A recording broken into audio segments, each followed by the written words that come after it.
13th, 2024. We are completely on WebEx remote meeting tonight using the WebEx technology. The way to access it, if you're not on it now, is the number for the WebEx is 2338-707-8298, and the meeting password is Tuesday. The meetings are, we will hear public comments, and the meeting is being broadcast live on Burlington Cable Access TV, or BCAT, and the video and audio recordings are being made. This meeting of the school committee is not being held in person. It's only being held remotely. And we will do our best to not have any technical problems. And if you're participating in public participation, well, I'll announce that when it's time for public participation. So with that, I'm going to start with the not having any flag here. Pardon? Pardon? Did somebody have something? Okay, so we will start with the approval of the warrant, and I would entertain a motion for that. So moved. Okay. Second. All right, thank you. Any discussion? Okay, seeing none. Ms. Bond? Aye. Ms. Massardo? Aye. Ms. Monaco? Aye. Mr. Brooks? Aye. And the chair votes aye, so that's 500. Thank you. And I will entertain a motion for the approval of the meeting minutes from January 23rd. So moved. I'll second it. Okay, any discussion? Seeing none. Mr. Brooks? Aye. Ms. Bond? Aye. Ms. Massardo? Aye. Ms. Monaco? Aye. And the chair votes aye. That's 500. Thank you. Is there anyone who's here tonight for public participation? And if so, if you're participating remotely, we ask that you identify yourself by typing your name on the screen in advance and verbally once you've been identified to speak. We request that you please turn on your camera, and comments and statements are limited to 3 minutes. So is there someone here tonight for public participation? You could raise your hand or indicate visually. Okay, I don't see any hands. All right, so under information and reports, I don't see our student rep, Mr. Shannon. Is there a report from him, Dr. Conti? No, Matthew and I have not communicated today. Okay, I know the seniors are very busy, so I hope we'll see him soon. Are there any subcommittee reports? Did anyone meet recently? The policy subcommittee met, but we'll be discussing that later in the agenda. All right, seeing none. I know Mr. Moran said he would not be able to be here at this time, but we will. I will ask if he has a report when we get to financial issues. Are there other announcements that we have? Anybody? Okay, I was not able to find out. I'd like to know, is the girls' ice hockey team still undefeated? Does anyone know? I believe so. We think so? Okay, good. I do know they were undefeated at least until like their last game. And I know there was a big tournament meet for the gymnastics team last night. And I don't know how we did there. Did anyone hear about that? No. Any other sports teams that people have news about that we should? It's nearing the end of the season, and we'll see who we have going on to playoffs and states and things. All right, Martha, we'll have a summary. We'll have a summary for the next meeting. Okay, that'd be great. Thank you. All right, so learning, equity, and thriving, Dr. Conti, if you would care to take this on. Thank you very much, Madam Chair. At the last meeting, the school committee approved on a first reading a flag policy. I have not heard from any committee members about changing the flag policy as presented. So I am looking for the school committee to approve the flag policy as a second reading this evening, at which time we will forward this policy to, if approved, we'll forward the policy to the MASC and they'll add it to our online policy manual. And I would support the school committee approving this on a second reading. Okay, is there any discussion on that? Yes. Okay, It was pointed out to me that at the first reading, we didn't read the policy, so nobody knows what it says. okay. Would you care to, Dr. Conti? Madam Chair, I can certainly do that. Okay, thank you. So under Roman numeral 1, introduction, the policy is intended to address flags allowed to be flown on Burlington Public Schools flagpoles. Roman numeral 2, flags allowed to be flown. The school committee authorizes the following flags to be flown on school-owned flagpoles as an official expression of its government speech, to which the strictures of the First Amendment do not apply. And there are 4 bullet points. The first is the official flag of the United States of America. The second bullet point is the official flag of the Commonwealth of Massachusetts. The third bullet point is the official flag of the town of Burlington. And then the fourth bullet point is the official MIA-POW flag. And then it concludes, no other flag shall be allowed to be flown on Burlington Public Schools owned flagpoles, as these flagpoles and this policy are not intended to establish or serve to create a forum for private expression. Okay, any discussion on that? Okay. I move we accept the flag policy as read by Dr. Conti. Second. All right, any further discussion? Seeing none. Mr. Brooks, Aye. Ms. Bond, Aye. Ms. Massardo, Aye. Ms. Monaco. Aye. Okay, and the chair votes aye, so we have, that passes 500. And we will have that added to our policy manual online. Thank you. Dr. Conti? Thank you, Madam Chair. The next 2 agenda items are going to be combined. And so Dr. Chen is going to give us an update on the math curriculum review work to date, and she's going to present her journey to CARES. So Lisa, I'll turn it over to you.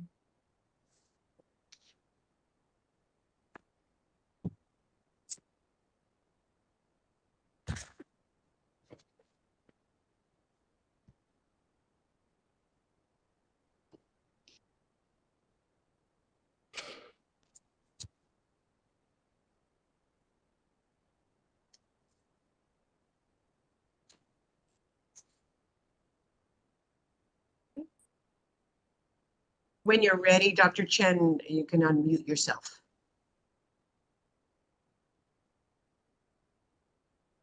You're still muted.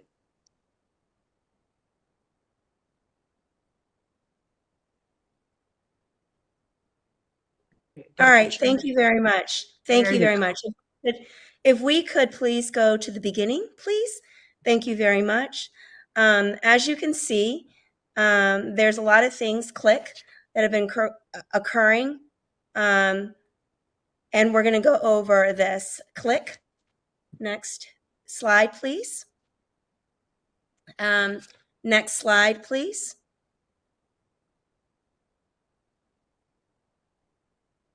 Next slide, please. Thank you. Next slide, please. With the world maps.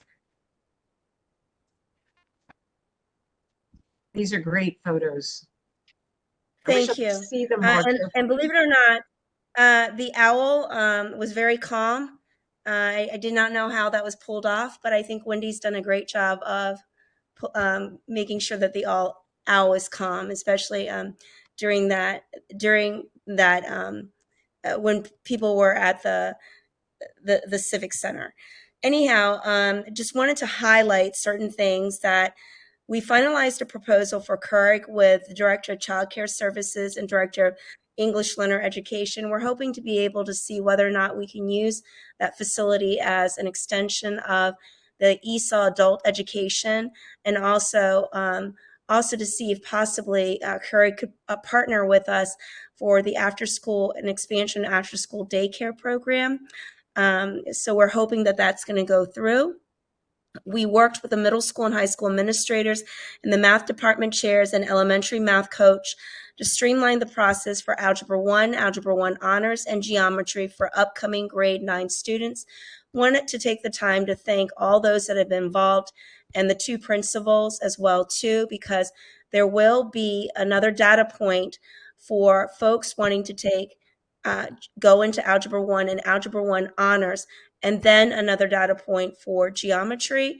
And this was agreed upon by both the middle school math teachers and the high school math teachers as well. And we believe that this extra data point will provide parents with a little bit more information as to the selection process of whether or not students should be taking Algebra 1 honors, or skipping algebra and then taking geometry. Next slide, please. Also, I attended a kindergarten information night, continued to plan professional development with administrators on student discipline, with school attorney, worked with the director of health and PE to plan out grade 4 and grade 5 parent information night on the puberty lessons. Yesterday at about 4 p.m., there should have been a Parent Square phone call made and text made to all parents in grade 4 and 5, in which Amy Doughty with also Barbara Conley, our nurse leader, will be hosting a night for grade 4 and grade 5 parent information on what the puberty lessons are going to be like. There's also an opt-out form that are being sent to parents if they wish for their child not to participate in this particular education. But just to let you know, health curriculum is not optional, but it's the family life portion that parents can opt in or opt out for. We also met with Dr. John Almroad with the instructional team to discuss what professional development on Tier 1 will look like, and we're still planning that process. Next, please. We sent out a professional development survey for all staff that was launched. We're hoping that will close on Thursday, and we'll be analyzing that in particular with the instructional team. Continue to work with Dr. Bill Lapini on planning the professional development. As you can see in the previous picture, there was attention given to all elementary math nights, and also attendance to the Woburn Burlington Welcome Alliance Clinic. I want to give a shout out to Rosemary D'Souza for all of her hard work, and also Dr. Altman, also for bringing his medical interns from Tufts University. Also worked with Chris Taylor of William James College on the job descriptions for the positions of diversity, equity, inclusion, based on the equity-based needs assessment and report. And we are hoping to get that job description is having a final look at by the high school principal, and we're hoping to have that posted before we go on February vacation. We also attended the district school safety meeting. Next, please. Also, as part of Chris Taylor, we are also involved, our particular division or district is also involved in the teacher diversity committee meetings, in which we're taking a look at how can we diversify our staff. We also worked with Kateri Thunder and the district math curriculum review team on analyzing data. And later on, when we go to the communications slide, I'll show you some of the work that has been occurring thus far of where we are with that curriculum review. Also collaborated with the Director of Mental Health and Director of Health and PE on planning for the Wellness Committee and attended that Wellness Committee. We also met with Dr. Gail Lovett, and she comes from the University of Virginia, and taking a look at overhaul reading program review. Dr. Gail Lovett is both a professor at the University of Virginia, a researcher, and she's done extensive work in Virginia with the Department of Education there, and has also done work here in Massachusetts, very familiar with the science of reading, and she will be assisting us and helping to do a deep dive in our literacy program. We also met with a consultant of iReady, met with him so that we could learn all of the reports that are given to us on iReady. Next slide, please. Also worked with the Instructional Assistant Educational Evaluation Instrument in developing that. Although the instructional assistants have had a evaluation instrument, they sought to really get good feedback. And so we put together a team, and I will say that the people, that team and the instructional assistants are very pleased with the evaluation instrument that will be used to provide them with feedback next year. Also attended Republic Day, hosted by the Indian Association of Greater Boston, attended New Year's celebration for high school students and preschool students, and again, met with Dr. Wayne Altman, Mr. Ross Lohr of Accelerated the Future, the Director of Mental Health, and other administrators to discuss the collaborative care model for Burlington Public Schools. Next, please. Met with a team of administrators to discuss streamlining the attendance protocol. We just had our first meeting and we'll be meeting again sometime in March. And our hope and goal is to make sure that we have a consistent protocol at K through 12 when it comes to attendance, particularly in grades 1 through 12. Attended the grade level data meetings at Page Elementary School in West Newbury with the department head of special education from the high school. Really wanted to take a look at how another school district does their data meetings, especially during reading, and got some great ideas from there. Worked on addressing reports with the Department of Elementary and Secondary Education with the Director of Special Education and the Special Education Department head of the high school. Next, please. All right, this would have occurred tonight, and I just wanted to show you this really amazing video, but I'll be finding out from Dennis Villano when the makeup day is this. But as we had promised, there is going to be an elementary computer science night. It was going to be tonight, but we will find out when the makeup time is. At this point in time, Mr. Kuna, could you play the video? This is just, it was so neat, so exciting about what we were going to see tonight.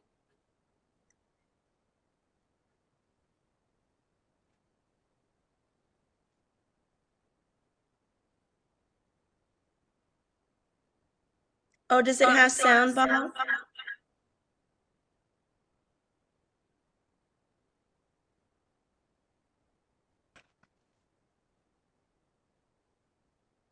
Can you not hear sound? No.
USA.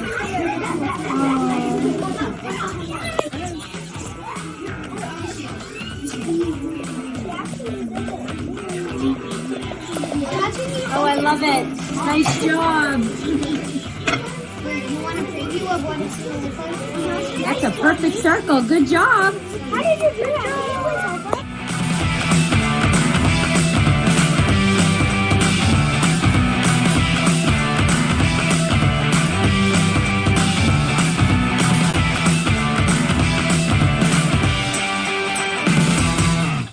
I'm Jen Sheffer.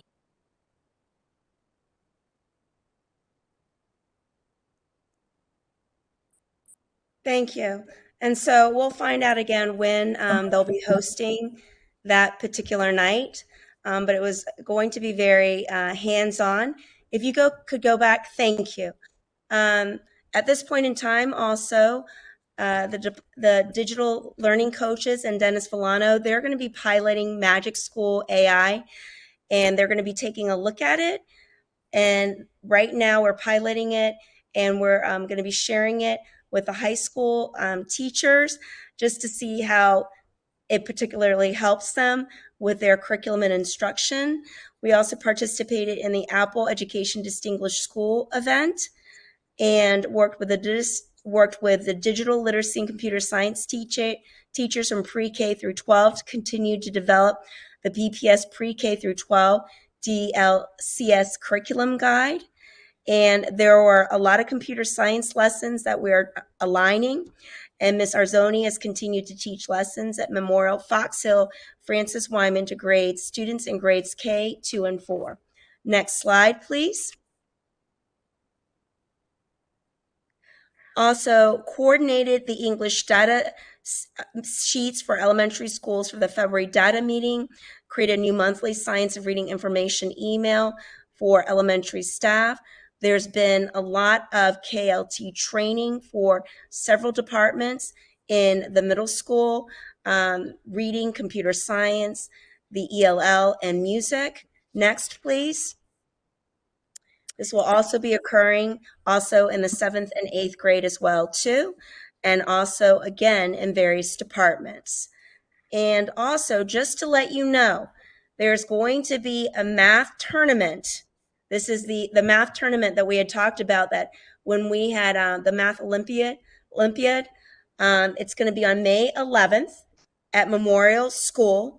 There will be 26 teams from the middle 6 area coming to compete in individual and team math tournaments. And we have 5 Burlington teams, and this is going to be really exciting and fun. So hopefully we'll see a lot of parents there. It's on May 11th. Next, please. And just wanted to say thank you to Carrie Fortunato and also all the math specialists. The 4 elementary family math nights were a big hit. There were about 90 families from each school who came out to play math games that were focused on computation strategies.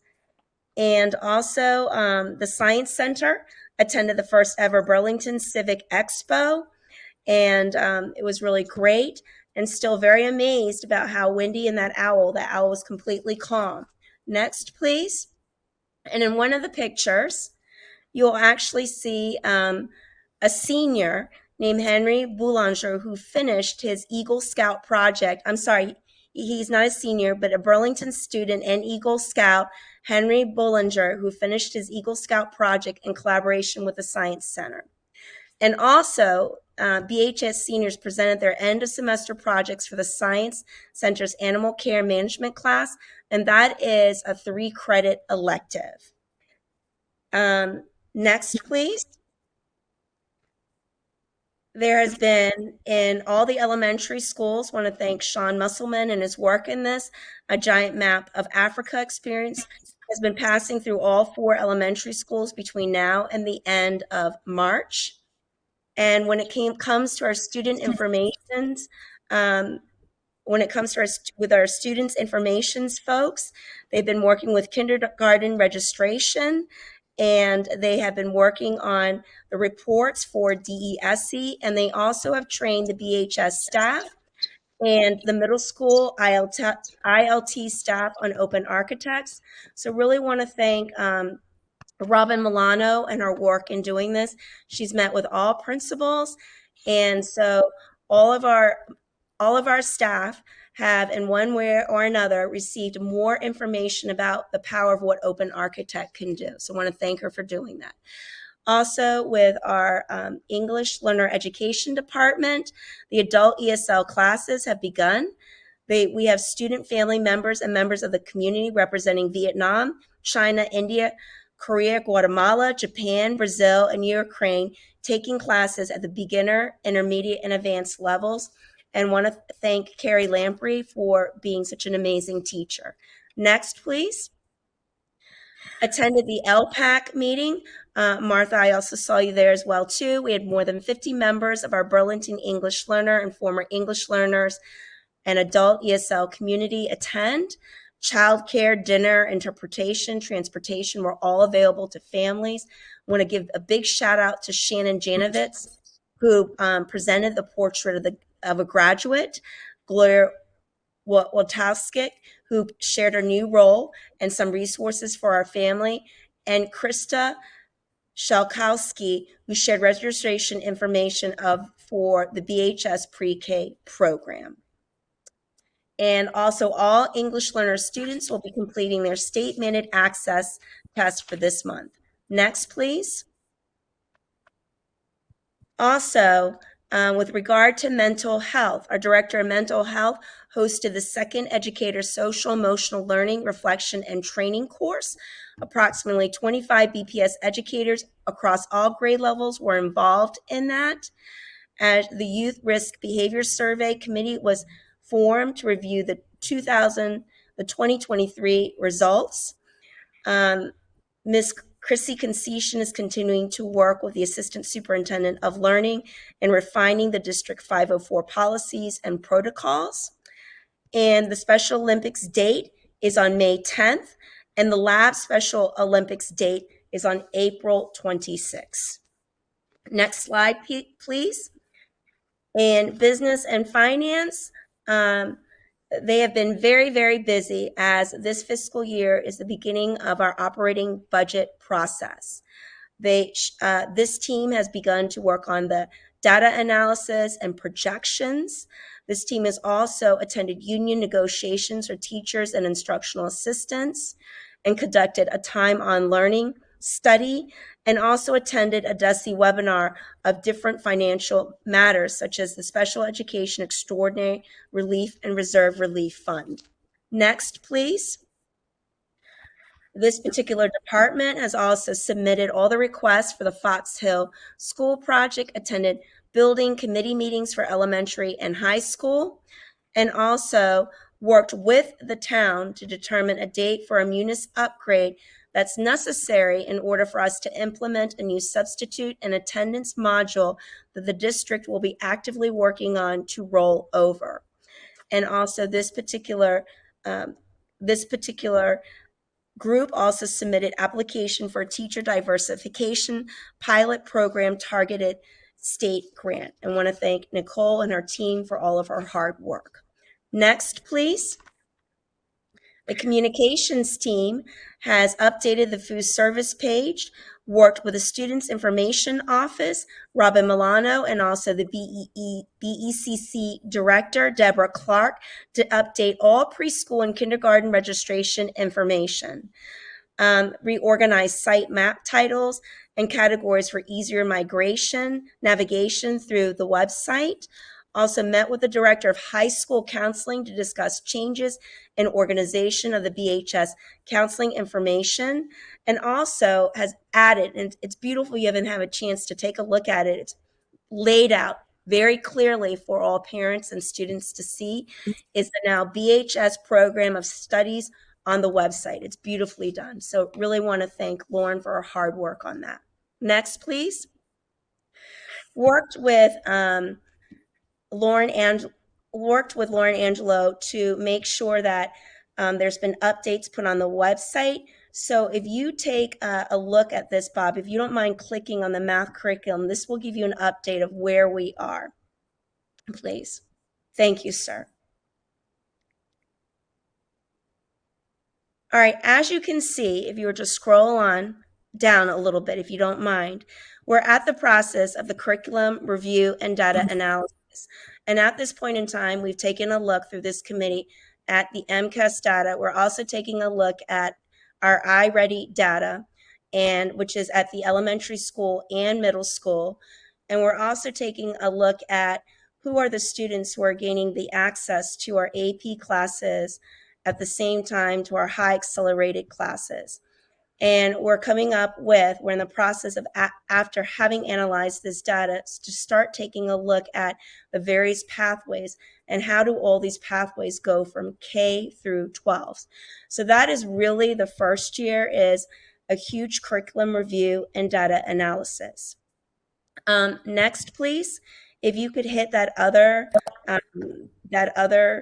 link, I'd greatly appreciate it in the documents. If you were to go on here, you're going to see every document. But one thing that I really want to point out to you, and this is something that we learned from, again, got reinforced by Chris Taylor, is that the work of equity, when it comes to the work of equity, it's about student achievement and making sure that all students have access to the highest level, to their highest potential. So as you take a look at our curriculum belief statements, and this is just a draft, and it underlines the work that you will see, that this group of people is very much what's underpinning our belief system, is to ensure that it's not only culturally relevant, focusing on quality, accessible to all learners, it reflects qualities of a portrait of a graduate, embeds real life situations, but is equitable with high expectations for all students. And as we start taking a look also at our literacy review at the same time, it's going to be with the equity lens. And so this is one thing that resonated from our work with Chris Taylor when she's helping us unravel the equity report, is really taking a strong look at our student achievement and seeing where all of our students are and making sure that there are no roadblocks, and making sure that we're providing students with the opportunities to achieve at the highest level. And that was just such an aha moment for many of us, because it's one thing, I think, to talk about it, but it's another thing to do it. And when you're doing it, you need to be on the boots on the ground. You need to be working with the teachers. You need to be working at the building-based level places. And so again, I just want to say that I'm really proud of this group that I've been working with all year. They are representative of folks, special education, English learner education teachers, math specialists, administrators. Want to really thank them for their time, middle school teachers, even preschool teachers. Even Deborah Clark is sitting on this. So we're really taking a hard look at what does this vertical alignment look like, and do our children, regardless of where they are in first grade, or second grade, or third grade, since it takes time to learn some math concepts, are they having the ability to move at their levels? And are they at the same time having multiple entrance and exit criteria? And this is exciting because this is the work of equity, and it is involved in the work of looking at curriculum instruction and assessment. Okay, may we go back please to the original places? Thank you. Okay. Also, with the communication team, they've reorganized the district website navigation, and also worked with the Sprouts Childcare Director to create class groups and to train staff on the Parent Square platform. Next, please. With the human resource team, attended and facilitated the teacher diversity committee meetings. And who sits on the teacher diversity? We've got a great cross section of folks. We have Joanne Faust from the town, and also from here to take a look at this. Martha Simons, who also sits on the school committee, and our school committee chair, Eric Conti, myself, Mark Sullivan, the high school principal, and also Shannon Janovitz, who has also been working hard with a portrait of the graduate. So this is a really great team of folks who are taking a look at some of our concerns, or some of really assuring that we have a greater diversity in our pool of not only people who we hire, but also ensuring that we retain them. So this is exciting, the work we're doing with other cohorts in the state of Massachusetts. Okay, also at the same time, the Human Resource team attended the Mass Association of School HR Professional Program meeting with an update on criminal justice information system and presented by the General Counsel, and also attended the BHS Career Exploration Day showcasing the town and school career opportunities. Next, please. I want to thank the work of the nurses and the nursing team. The BOH Clinic, in collaboration with Susan Lamello from the town side, on January 22nd, 24th is completed. A new one is scheduled for February 26, 24. Barbara Conley and the nurses have worked with Amy Doty on the puberty and hygiene class. The nursing team will be involved in teaching in grades 4 and 5, in which the classes are separated by gender. Attended also the nurse leader meetings about supporting the ESL students. Collaborated with the Director of Mental Health on developing the medical emergency response plan. And yes, working with Deborah Clark on teaching some hygiene classes of how to wash hands and brush your teeth properly, because your teeth are very important and we want to have all our teeth even when we get about my age or getting there older. All right, next please. Next slide, please. On the operations team, want to thank Bob Kuna and all of his hard work. He met with vendors to finalize fiscal year 25 warrant article request. He has participated in multiple Fox Hill school building committee meetings. He's attending the BHS designer interviews. He has coordinated intercom installations at Francis Wyman. He has met with after school and Sprouts regarding school safety and door security, installed a new entry security for our preschool, conducted some roofing repairs at BHS, and had the boiler at the middle school serviced. Next, please, sir. He also made sure that Francis Wyman, he and his team, had the Univent service, participated in the district-wide school safety meeting. 2 lockdown drills were performed, adjusted multiple bus stops and routes with the bus company, and there were 2 bus evacuation drills performed at 2 schools. Next, please. And this is just, next slide, please. This is just the ticket service of how the technology team, through the hard work of Jose de Sousa, have been working diligently to fulfill all the tickets that they're getting. Next, please. Next slide, please. He and his team have addressed 480 ticket requests. They continue to implement a new alert system for switches and servers. They've completed the new office moves to unify information technology, instructional technology teams. And they planned and started the middle school project refresher. And again, want to thank Jose de Sousa and his team for supporting the curriculum department while presenting Open Architect at Pine Glen and Fox Hill School. Next. And finally, this is very exciting. I know that some of you may have seen it on Facebook, but we had the opportunity to meet with Joyce Delianis, and she happens to be the CEO and founder of Help Us. And she's reached out to us and with the Director of Mental Health, Chrissy Concession, because we would like to work with her in taking a look at all the kindness activities that we do.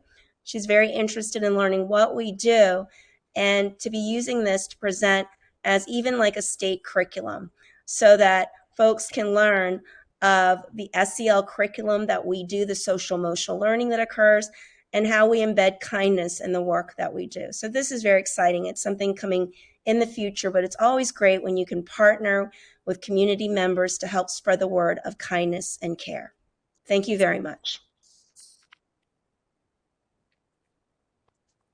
Thank you, Dr. Chen. We really appreciate that you report because there's a lot going on in the district, and this is, one way for people to hear about it. And also thank you because so much of what you report on are things you're working on and making happen too. So we really appreciate that.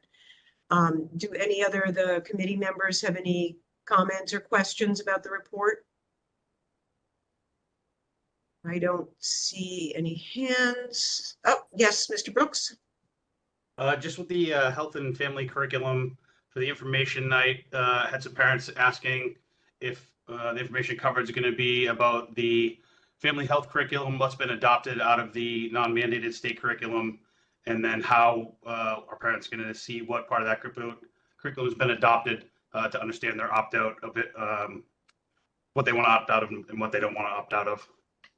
So, Mr. Brooks, first of all, we have not adopted anything yet. So if we're going to adopt something, that is something that we're going to formulate a committee with. It probably will be an adjunct of the wellness committee because we want to involve we want parent feedback. So all we're doing is really, I really believe in slow and steady. And because this happens to be, Amy Doty's first year as the Director of Health and Wellness, what's important is for her to have the opportunity and the time to really take a hard look at the curriculum that we have and to develop relationships, right? So she's totally on board on this. So this curriculum that is going to be presented to parents for grade 4 and 5, in which students are still going to be gender separated, is about the curriculum that we have received in the past. But one thing that she wants to do is to meet with the parents. And she's also reached out to the nurses as well, too, because they want to provide a hygiene component to this curriculum. And so she wants to go over what the curriculum is going to look like, answer any questions, because I know that, folks can be very concerned about, oh my goodness gracious, what are students learning? And sometimes there's always misinformation. So the purpose of this meeting is just to clarify and to ensure that this is what we're teaching.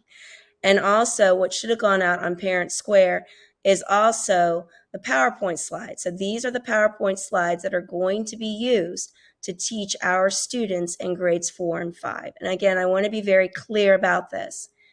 If and when we begin to adopt and implement, adopt first, right?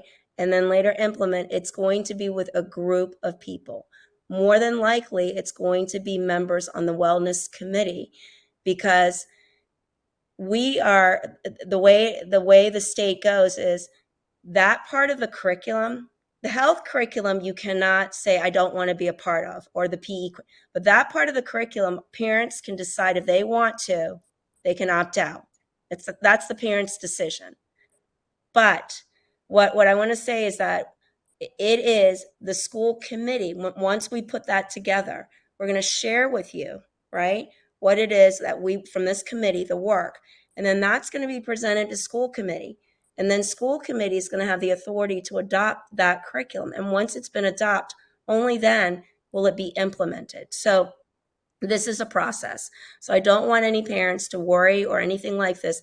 It's going to be a process, and people are going to be informed about the process all the way along, just like how we've mapped out what's going on with a math curriculum review. So the whole thing is to be transparent and just to really involve parents in the discussion. I hope that answers your question, sir. Yep, sure does. I looked through the materials that were passed on the Parent Square also, so I just got some parent questions about it. That's all. Okay, thank you. Ms. Monaco, you have your hand up. Yes, Dr. Chen, I'd like to go back to the algebra issue.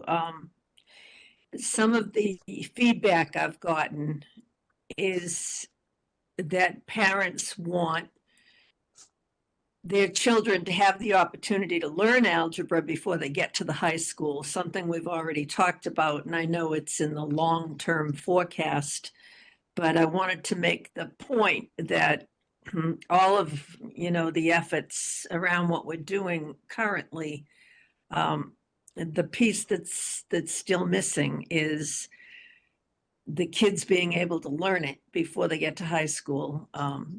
Every kid, there are some kids that learn it elsewhere, and there are some kids that learn enough in the advanced 8th grade program that they haven't mastered. But one suggestion was a summer program, which might be okay, but I just think that we really need to look at the math curriculum starting at grade 1 and somehow change it so that we have algebra taught in the 8th grade. Just my input. And I want to thank you for that input, because that's something that we've been discussing. So that is not a secret or anything like that. It just takes time. And what I mean by time is we're not going to be dragging our feet on this, but we needed to analyze the data first to be able to see like where areas that we needed to improve upon. And really next year, and when I mean by next year, that's going to be what, 2024, 2025, we're going to be taking a hard look at that, about Algebra 1 and where and what it would look like if we put it in the middle school, for instance, and the impact on, because that's going to have an impact on both ends, just on both ends. And so those discussions, just so that you know, Ms. Monaco, have already begun. Good. I'm sure there are plenty of communities that are already doing it, so we can probably get information from others too. But thank you for moving ahead on that. Okay, any other questions for Dr. Chen? Just a comment, Ms. Monaco, a lot of communities say they're doing it, but it's the actual course content that we have to make sure is being taught. So saying you're teaching Algebra 1 doesn't mean you're teaching Algebra 1 content, which is the problem that we ran into for a long period of time. So I think that's really what Dr. Chen is looking at, to make sure that if we are teaching Algebra 1 in 8th grade, it is a true high school Algebra 1 course. Because if we're not getting through the content, then the high school teachers are having to back up, and then they're not finishing, and that causes the cascade effect that we're experiencing. So it's more than just saying we have an Algebra 1 experience in 8th grade. It's really making sure that it's the same Algebra 1 experience kids would get at the high school, and I think that's what's taking time. Eric, you know, one of the things that people say to me is, we took away all the benefits of, say, the BEAM program. And so the kids that are really, you know, able to move quickly don't have much in that respect. And, you know, it might be an idea for, if we are not yet able to offer it to every 8th grader, that maybe we can offer it to some 8th graders that are ready for it. I'm not trying to design the program. I'm just trying to put the thoughts out there that people want algebra in the 8th grade for at least those kids who can handle it. No, again, I think we're all saying the same thing. I'm just saying if we're offering algebra in 8th grade, it needs to be a full Algebra 1 course. Yes. And because if it's not, then the high school teachers are ending up remediating in Algebra 2, our kids aren't finishing, and then again it causes a backup. And I think that's what we're sort of making sure of. And I think Lisa is very familiar with this, because that's how it's actually structured in Virginia. Is it's too much detail for everybody, but if there's an Algebra 1 course in 8th grade, it's actually a high school course. So it's a high school course number, it's the high school textbook, it's the high school exams. So I think we just have to make sure that what we're actually calling it, if we're calling it Algebra 1, is actually that content. And so so that's the important part of this. And certainly understand what you're saying is the students who may not experience that course, if they need to have some remediation prior to 9th grade, that's something we should think about doing over the summer. And I think, again, Lisa's been talking about that as well. So we will put together a plan. And I think we're sort of moving as quickly as we can towards that direction. Thank you. Okay, any other members with a question or a comment? I did have two. Just one thing is for the portrait of a graduate was referenced again, and at some point, not tonight, I would love to get more of an update on a portrait of a graduate. That would be helpful to me, and I think a lot of people. And the parents I heard from recently were expressing some concern about the lockdown drills, and I believe that we need to have lockdown drills, but I sort of assume we are, but I want to ask to be sure that we are making sure that kids who are likely to be anxious or fearful during a lockdown drill or anticipating a lockdown drill, that we're, you know, our social workers and counselors are sort of reaching out to those kids, that our teachers are being careful with those kids. I mean, I think in the long term, having the drills is helpful because then kids know what to do. But I'm just asking if you could report on how our teachers and counselors are helping the kids who are more likely to be anxious. Again, Ms. Simon, I think that's a sort of a valid concern, and I think our teachers are very good at sort of speaking to their students in age-appropriate ways. So I think that age appropriateness certainly extends itself to our lockdown drills and security. No one wants to be talking about that or doing that work, but we have to do that given the times in which we live. So we are we're doing that. You all know we are obligated to do evacuation drills, what we know as fire drills. I think, Bob, we're obligated to do 4 a year, and I think 2 within the first sort of 10 days of school. And we're trying to, in addition to those, build in some of our standard response protocol drills. And so I think we will we need to continue to do that, Martha. But I do think teachers aren't. The intention isn't to scare children when we do it, even if they do express some anxiety. Our teachers are great at explaining sort of why we're doing that in an age appropriate way. Thank you. Any other comments, or shall we move on to the next agenda item? We all set? Okay, so we did the math curriculum review and the journey to CARES. Dr. Conti? Thank you, Madam Chair. I think this is an agenda item that you wanted to put on for some discussion. I think we met this week with Ms. Miliano, who was on the WebEx this evening. The bottom line is for redistricting and enrollment, it's something that we look at carefully every year. I think we shared the latest enrollment with you. Ms. Miliano and I talk certainly weekly, almost more frequently than that. She's in the middle of doing kindergarten registration. At this point, the largest unknown factor we have in regards to enrollment is kindergarten enrollment. As you can imagine, we sort of do a cohort analysis. So we look at the number of first graders we have and assume most of those first graders are going to second grade, and we have historical patterns that we look at. But the kindergarten registration is sort of the most unknown. Really around the middle of March is when we'll have sort of a better idea when we have all the registrations in. And then we also know there are schools that tend to get a lot of late registrations, so registrations that occur during the summer, August, even into September. Again, we have some historical patterns there. And so I think the data that we reviewed with you really led me to believe at this point, without again getting to the middle of March, that we don't need to do a redistricting for next year. But I do think your comment was, I think I did take it to heart that it's something that we should talk about more, that it's not sort of something that is that we have to think about, and with potentially a new school coming online, that it's going to be something that we may need to look at in a more complex way. And what I mean by complex way is it may not just be moving, impacting one school. It may cause a cascade throughout many schools. And that, again, is something that we would need to start earlier and have a conversation with the school committee and involve that in. It was suggested that we bring on a consultant who does redistricting work as a specialty. And so we're going to be looking at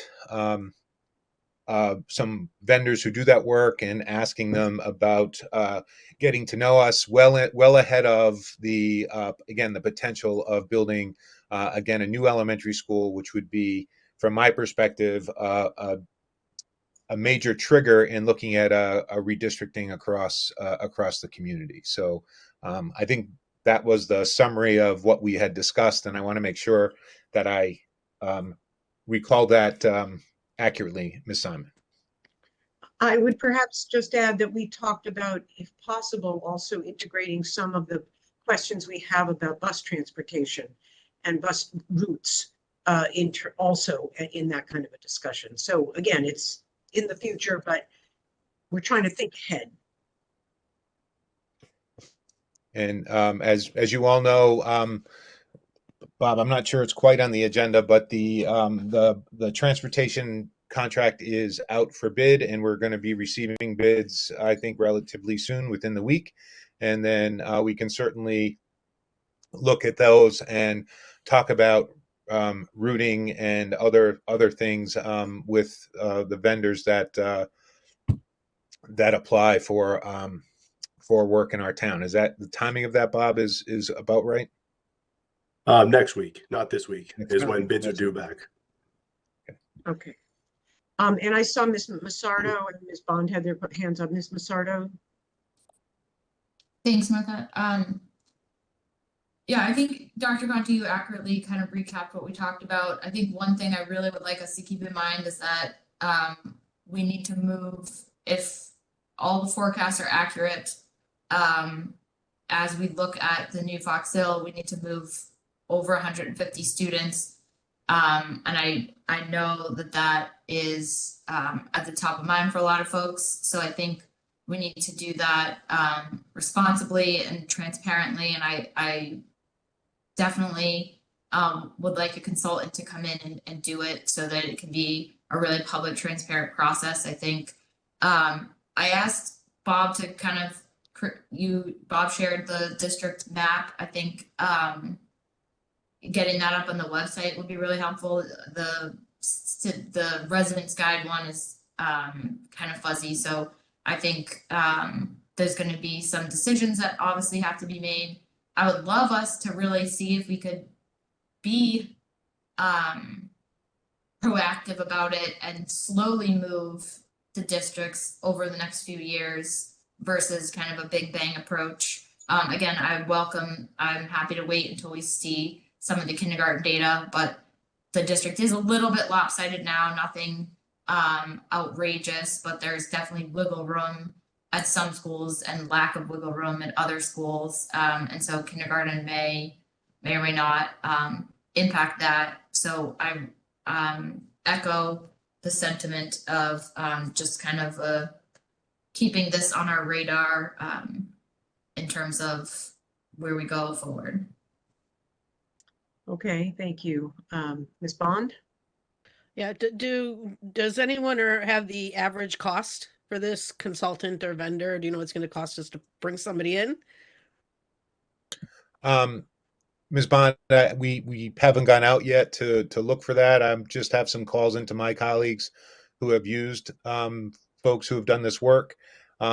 We've used a transportation consultant in the past, but not someone who has looked at districting or looking at the other GPS data combined. So again, I know people do the work, so I'll get some estimates moving forward, and we can talk about this sort of as a as a project.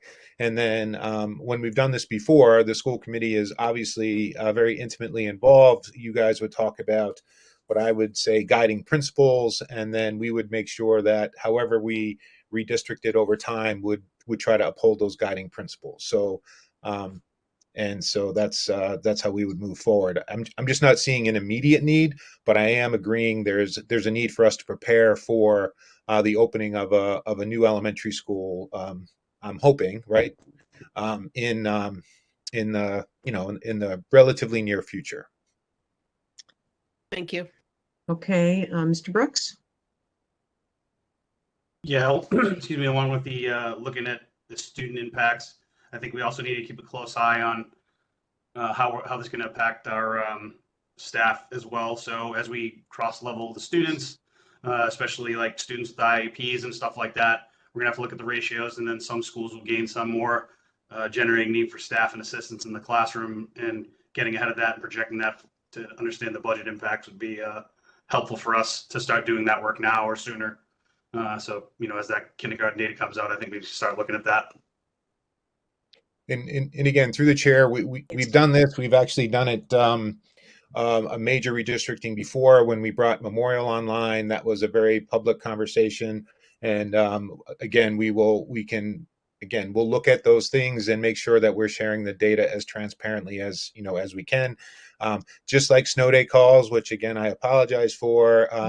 There's always multiple opinions on redistricting, and what I tend to find, and this is meant to be a reassuring statement, is the kids adjust very easily and quickly. And a lot of the anxiety that comes with redistricting is adult anxiety, and I think we need to address that. I'm not minimizing that, but in my experience, once the kids get settled into a school, they make friends, and it tends to be everything ends up being okay. But I do think the process is important, and I think that's, Ms. Simon, that's really what I sort of took from our conversation, is making sure that we get ahead of the process, that it doesn't appear rushed, that it is transparent, and so people know what we're doing, and as we move forward. And there's lots of factors here. It's not just residents and where people live. We have programs, so there's a lot of things that we can adjust moving forward. I see Ms. Monaco and Ms. Massardo have their hands up. Ms. Monaco? Yeah, I wanted to say that this is really the work of the administration, and it's nice for us to be involved and have an idea what's going on. But I think everybody should calm down a little bit, because we don't know how many years it's going to be before the Fox Hill comes online. And the projections are that these numbers are going down. So I think we might be worrying too soon. And I'm sure that whatever redistricting needs to be done, the superintendent and the assistant superintendent and everyone else involved will do a great job, like they always have, with that very thing. Okay. Ms. Massardo? Thanks. One other thing we talked about was also creating a policy. I don't want to call it school choice, because school choice has a specific meaning, but the elementary school assignment. I know teachers are contractually allowed to have their students with them and things like that. And I know that you get requests, and my understanding is it balances out across the district, but as we go towards looking at a redistricting, I think having that policy in place, just so there's no questions, no surprises, obviously is important. So I don't know if there's that policy exists in the policy manual, it was like an optional one, or we could pull from another district or anything like that. Ms. Massardo, again, from our conversation, I have started to do some research. Okay. As we said, I don't believe there's an existing policy. There is sort of a historical practice. We have tried to meet everyone's desire, I think, to attend a school. I think you're very smart not to call it school choice, because that has a very particular regulatory meaning. So I sort of call it elementary zone. If a family wants to send their child out of their assigned zone, we've been able to accommodate that. And they have balanced out. And once a student is enrolled at a school, it's relatively easy for us to account for them and track for them. I think the one thing a family does give up is transportation. And I do think then that transportation can contribute to some of the congestion as well that we had discussed. So having some guidelines for that. The point is, we don't want to have class sizes of 25 in one school and class sizes of 12 in another, right? We have to balance it out, and having some policy language that allows us to do that, I think would help. I think as long as there's some flexibility for us to move forward. And again, I think we've have a decent track record of trying to meet people's families' needs for whatever reason they have, and sort of balancing that out across the district. But I'm going to try to do some research on policies and get you some get the committee some samples. And if you want to move forward, again, some guidelines are always helpful. Okay, I don't see any more hands, so we could move on to the next item, Dr. Conti. Madam Chair, thank you. Social media policy JNDD as a first reading. I want to talk more about process than about the policy itself exactly. when the committee was doing their policy work, and the MASC really didn't have, I think, a very good social media policy. I think Mr. Brooks, if I remember correctly, mentioned another district that had a social media policy that we looked at and we brought forward. We shared that policy with my staff here. We made some amendments. We shared with the amendments that policy with the Joint Labor Management Committee. And so they went through that work. They made some suggestions and adjustments. We've had 2 policy subcommittee meetings sort of looking at the social media policy and sort of the language and the attention. We've included educators in those meetings, which I think has been very positive and effective. So I want to thank the folks who attended those. And then more recently, we gave the policy to Darren to make sure that it fell in line with sort of First Amendment objectives and laws. And I think Darren just got the feedback on the policy this morning sometime. So I know this is our first reading, and by no means is it something that we are going to, again, adopt tonight. But I think that's the intention behind the policy. And I do want to stress again, just because I've been asked to, social media is it's not good or bad. But what we are, we have a history in this district of being very permissive, which I think was the right thing at that time. I think times have changed. And we're really making sure that for 2 primary reasons, we want to make sure that we're reaching our families. A tool like Parent Square with the translations allows us to do. So I would say this is an equity effort in terms of communication, is making sure that everyone is communicating through Parent Square. And also safety. I think also want to reassure the staff that if there's a communication method that the district endorses and the district can control the content of, then that's just a safer way of communicating with children and families as well. So I think there's a lot to the social media policy, and that's sort of where we're at now. So I just want to make sure the committee has the draft policy as it has evolved, and then the policy that with Darren's recommendations. And then the final thing I want to say is Darren has also said and stressed that social media policy, even if adopted by the school committee, will need to be bargained with the various unions that we have, as it would be, in Darren's opinion, a change in working conditions. So even if you adopt it at a second reading, it's not going to be active until we go to the bargaining table and get agreement. So I just want to start by, for people who don't know, Darren Klein is our school attorney. So that's the Darren that we're referring to. And Ms. Monaco, you have a question or comment? I think if that's my personal opinion, feel free to disagree with me. But I think that if we have to negotiate this, we should do it before we vote it.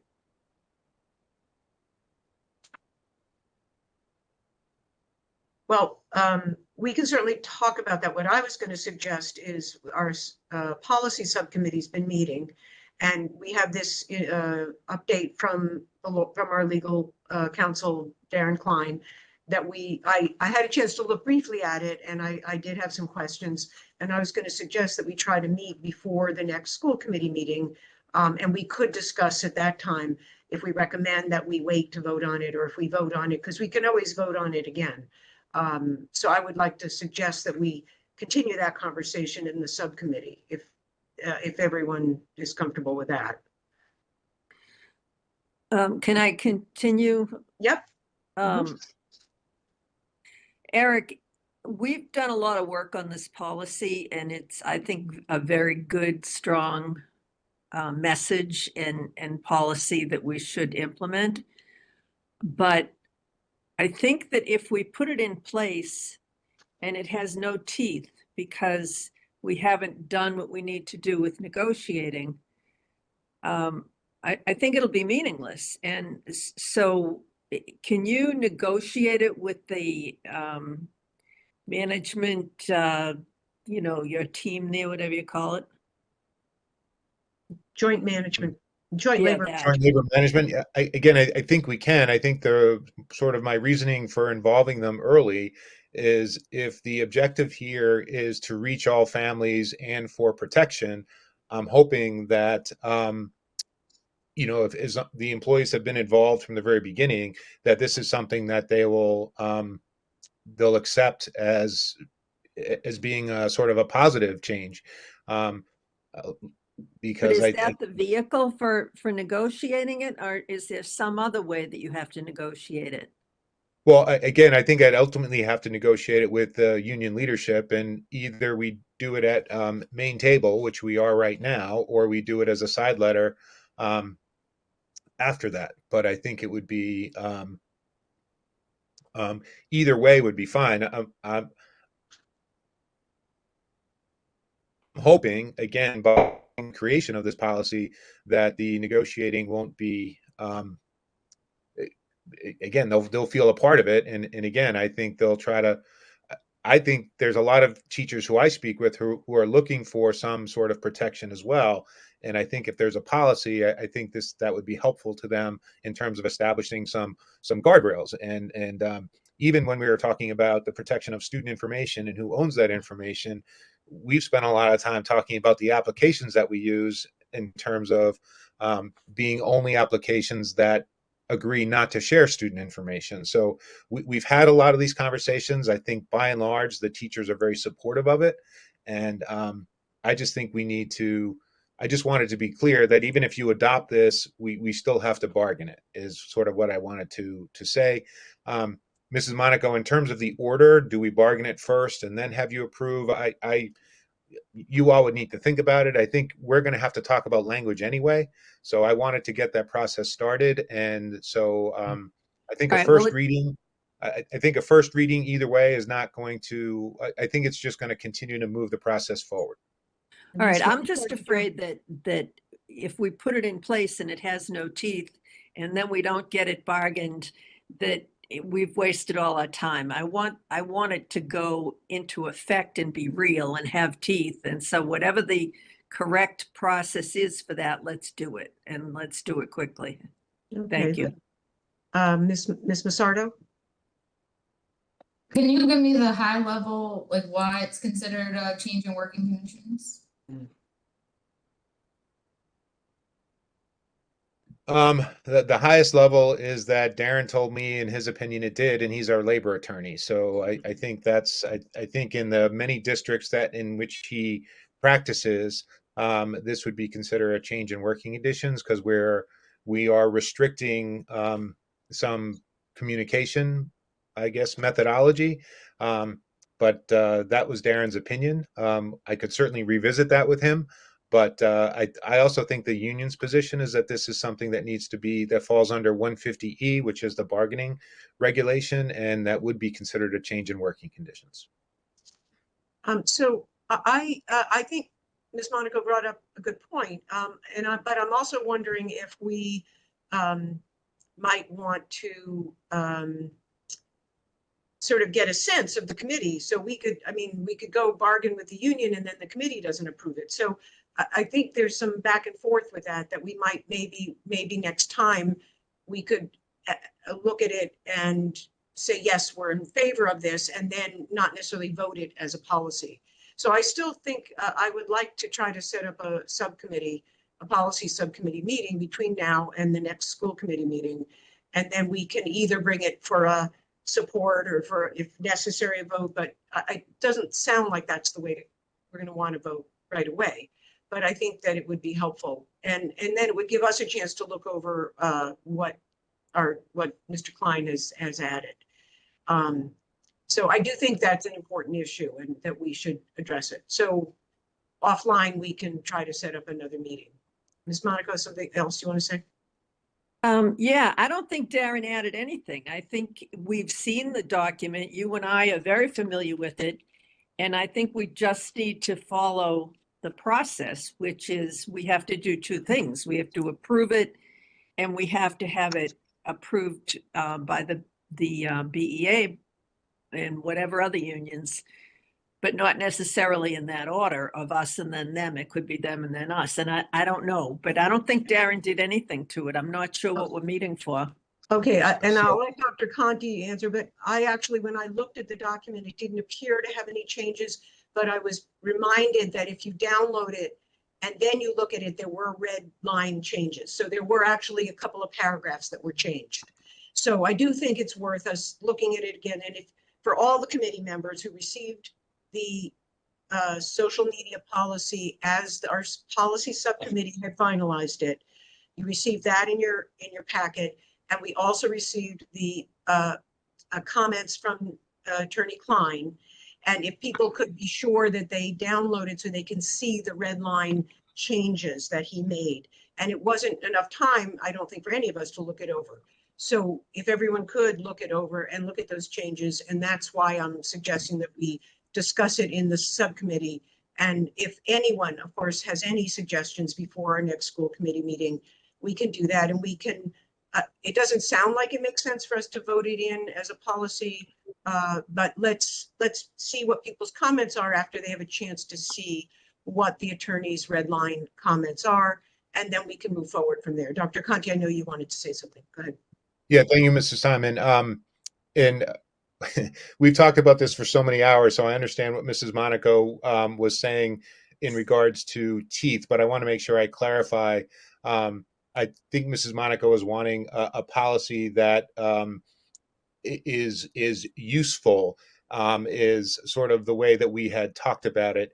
Accountability is really not the reason for this policy. It's really it's to make sure that we're reaching all of our families, including many of the folks who need things translated in regards to language support. And again, Parent Square is our sort of social media communications platform that allows sort of that to happen.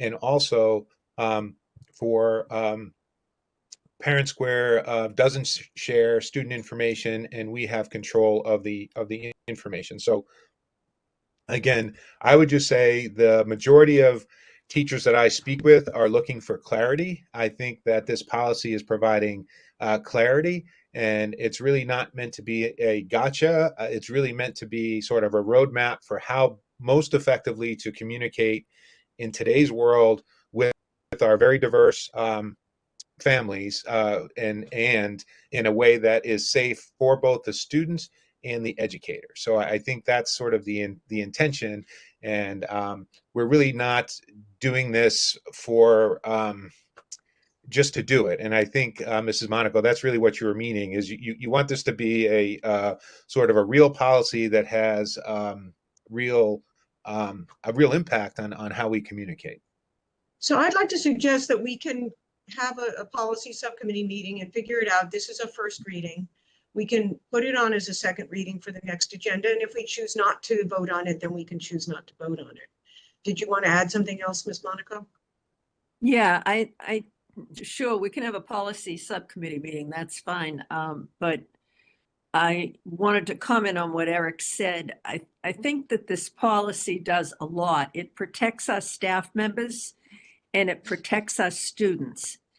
And when I say it doesn't have any teeth, it means that nobody's protected without it.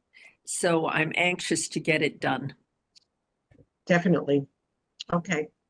Any other comments on that now? And please, I would encourage all the members, after you have a chance to look at the red line changes sent by Darren Klein, to please send those comments to Dr. Conti, so when we meet, we can have everybody's input. Thank you. All right, next topic, Dr. Conti. Thank you, Madam Chair. The school age attendance policy is also something that the policy subcommittee discussed, and I think I did not do a good job presenting the policy and what our practice has been. So I'd like to try to take another crack at it right now, and I think that my communication has caused some confusion. So I will take responsibility for that. So our current policy has a hard minimum age for acceptance into kindergarten. And that has children have to turn age 5 by August 31st. And that has sort of always been honored, and that has been a hard date of August 31st. There have been some families who have chosen to send their children who have not made that cutoff to a private kindergarten, and I'll just say Mount Hope as an example, and they've sent them to that kindergarten program, which has been a full day program all year. And then when it comes time to register for first grade in the Burlington Public Schools, their child is technically kindergarten age eligible. So what we've always allowed for is when that family then is registering, again, having not qualified for kindergarten the prior year, but having gone through a private kindergarten experience, we've always given them, it's actually been essentially a 60-day window from September 1st through August 31st, where if their child was born there, that was in the past, Martha. I'm saying we've changed that. But we've October always 30. You just misspoke. October 31st. October I'm sorry. 31st. Yeah. Mhm. October 31st. We've then we've assessed that child to see if they can bypass kindergarten and then start in first grade if they were born within that that time. So I think that has always been the case. What we had done more recently is to take that 60-day window and shrink it down to 30 days. So for the month of September, but that is still only for admission into grade 1 if the child had been born in September, missed the initial cutoff date for kindergarten, had participated in a full year kindergarten program, and then if that parent wanted their child not to repeat kindergarten, but then to attend first grade, now currently as your policy sits, there would be a 30-day window for us to look at how that child has developed and then potentially get that child to start first grade. So we have never had flexibility surrounding entrance into kindergarten. We have had flexibility for children who have missed the date for kindergarten, participated in a private kindergarten. There has been some flexibility around then acceptance into first grade and therefore bypassing kindergarten in Burlington Public Schools. So I think that's been our practice. I would really like to maintain a hard kindergarten enrollment date because we mentioned in terms of our prior agenda item that our kindergarten numbers are the most unknown for us, and extending that by 30 days, because essentially what you would be doing is instead of having a cutoff of August 31st, if you allow for flexibility in K, you would just be essentially creating a September 30th cutoff date. And every month of development at that age is important. So again, from our policy subcommittee, I would really like the policy to stay as it is with a firm K age delineation, and then with a 30-day exception for entrance into first grade. And I know that was a long-winded explanation, but I didn't take the time to explain that before. And some people were commenting that we've had flexibility for access to kindergarten, and we have not had flexibility in prior years accessing kindergarten. Okay, Ms. Bond? Yeah, I was just gonna say, I hear you, Dr. Conti, but I guess I'm trying to understand why we want to have it. It's only 30 days, right? I mean, I could see if it were 3 months or something of that sort, but there are kids who are ready, just like the first graders, within that 30-day period. So I don't know why we wouldn't just want to make it consistent for both. Ms. Monaco? Yeah, I guess this is probably all my fault because my recollection is different from Eric's, and I thought that we always had some adjustments made, and I thought when we made the policy a month or so or two ago, I thought we were making it for kindergarten as well as first grade.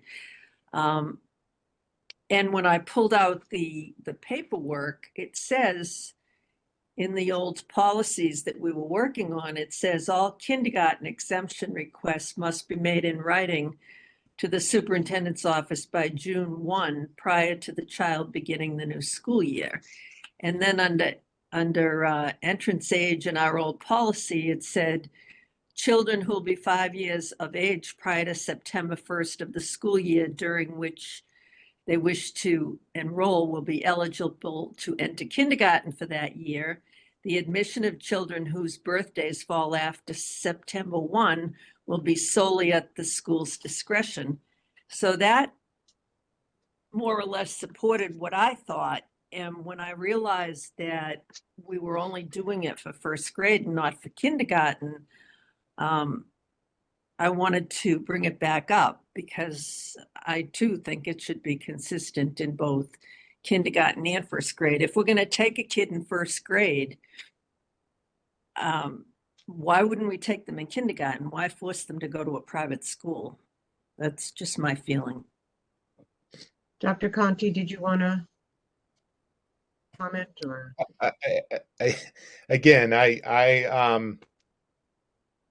I think every month at that age is critical, especially for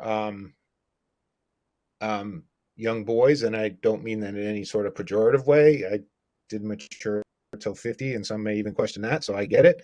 But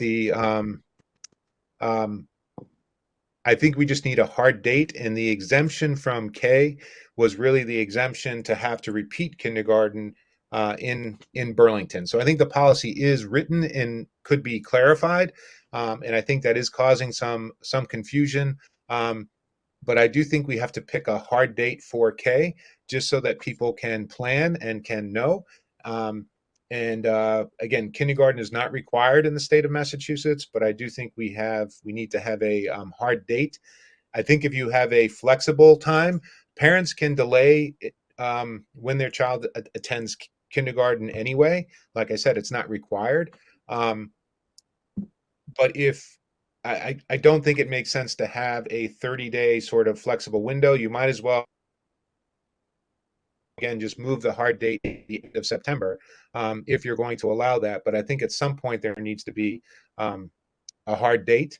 And Mrs. Monaco, I'm just not aware of a whole lot of districts that have flexibility for kindergarten enrollment, even for planning purposes. But I think the majority do it just because the children aren't ready. There may be some exceptions. Granted, every child is different, but it's not just about academic ability. It's also about social connections, and sometimes those age decisions won't have an impact until middle school. So I just think what we've been doing, I feel like, has been working.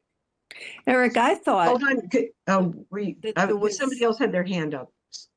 Can I just answer him on that note? Okay.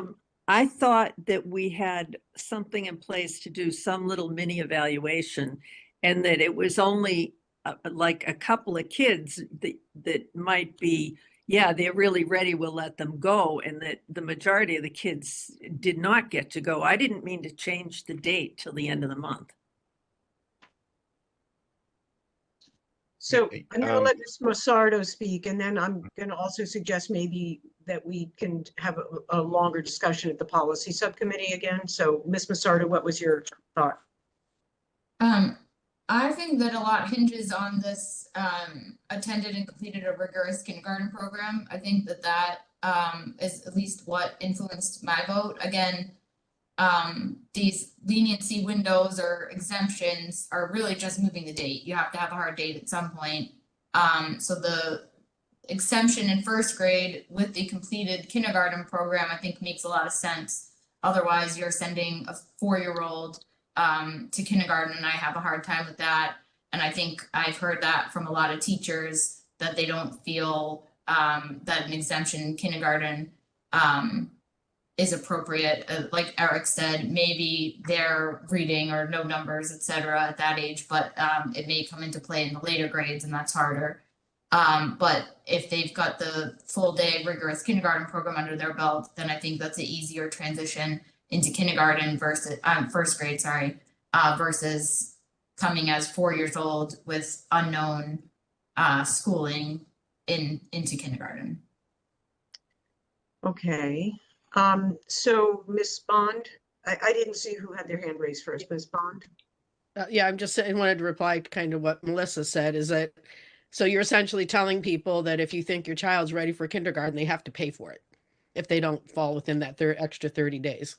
I don't see where that's fair. Okay. Mr. Brooks?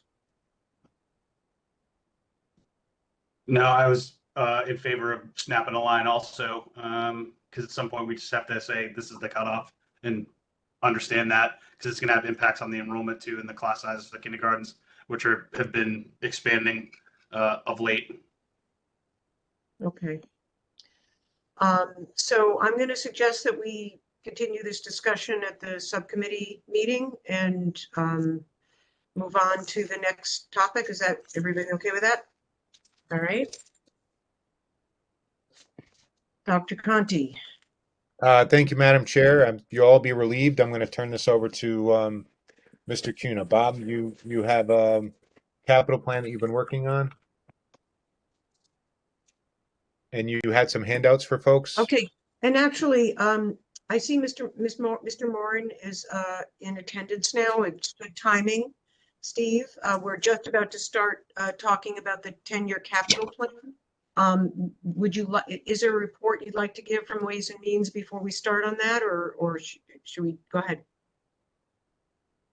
You can start on it. I haven't had a chance to review it since it was sent late, so I will listen in. Okay, all right, thank you. Go ahead and thank you, Mr. Cunha.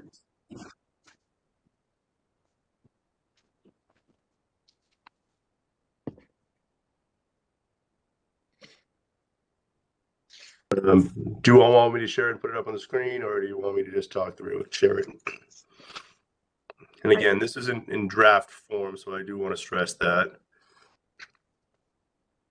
I think if you go to put it up for people who don't have it in front of them, and make it as large as you can while it stays on the screen.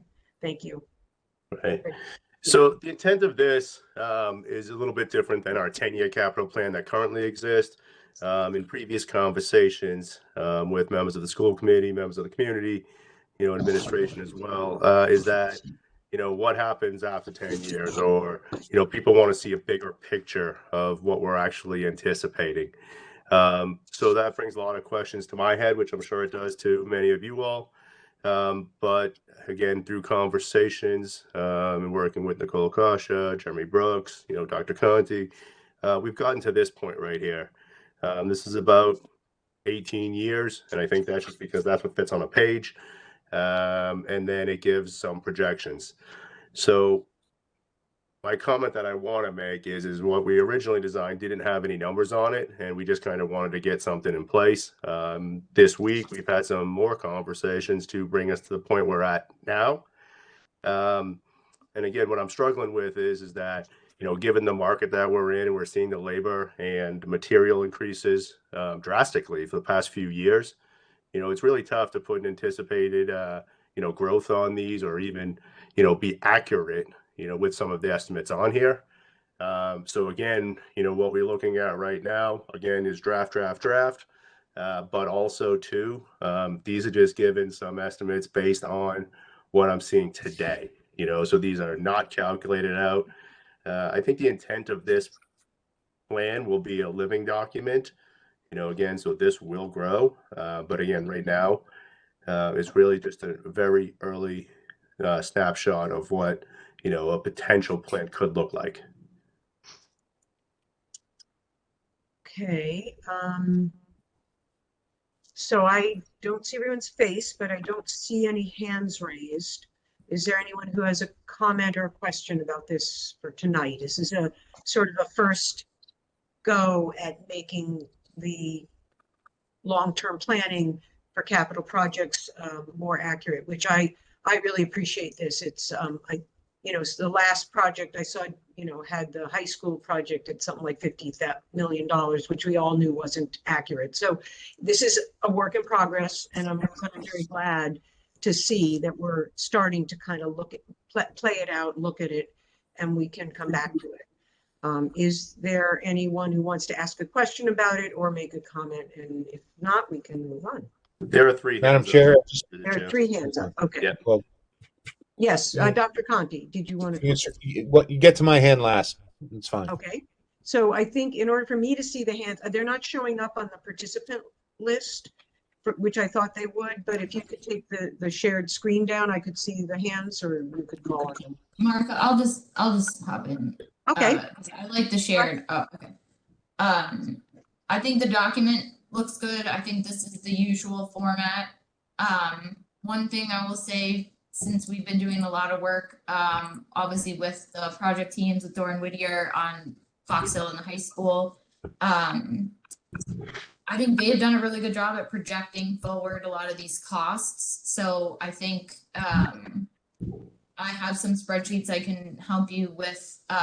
So basically any current cost you've carried forward at 4% a year, right? So I think for the new building at Pine Glen, you're probably going to have to increase that to closer to 150, et cetera.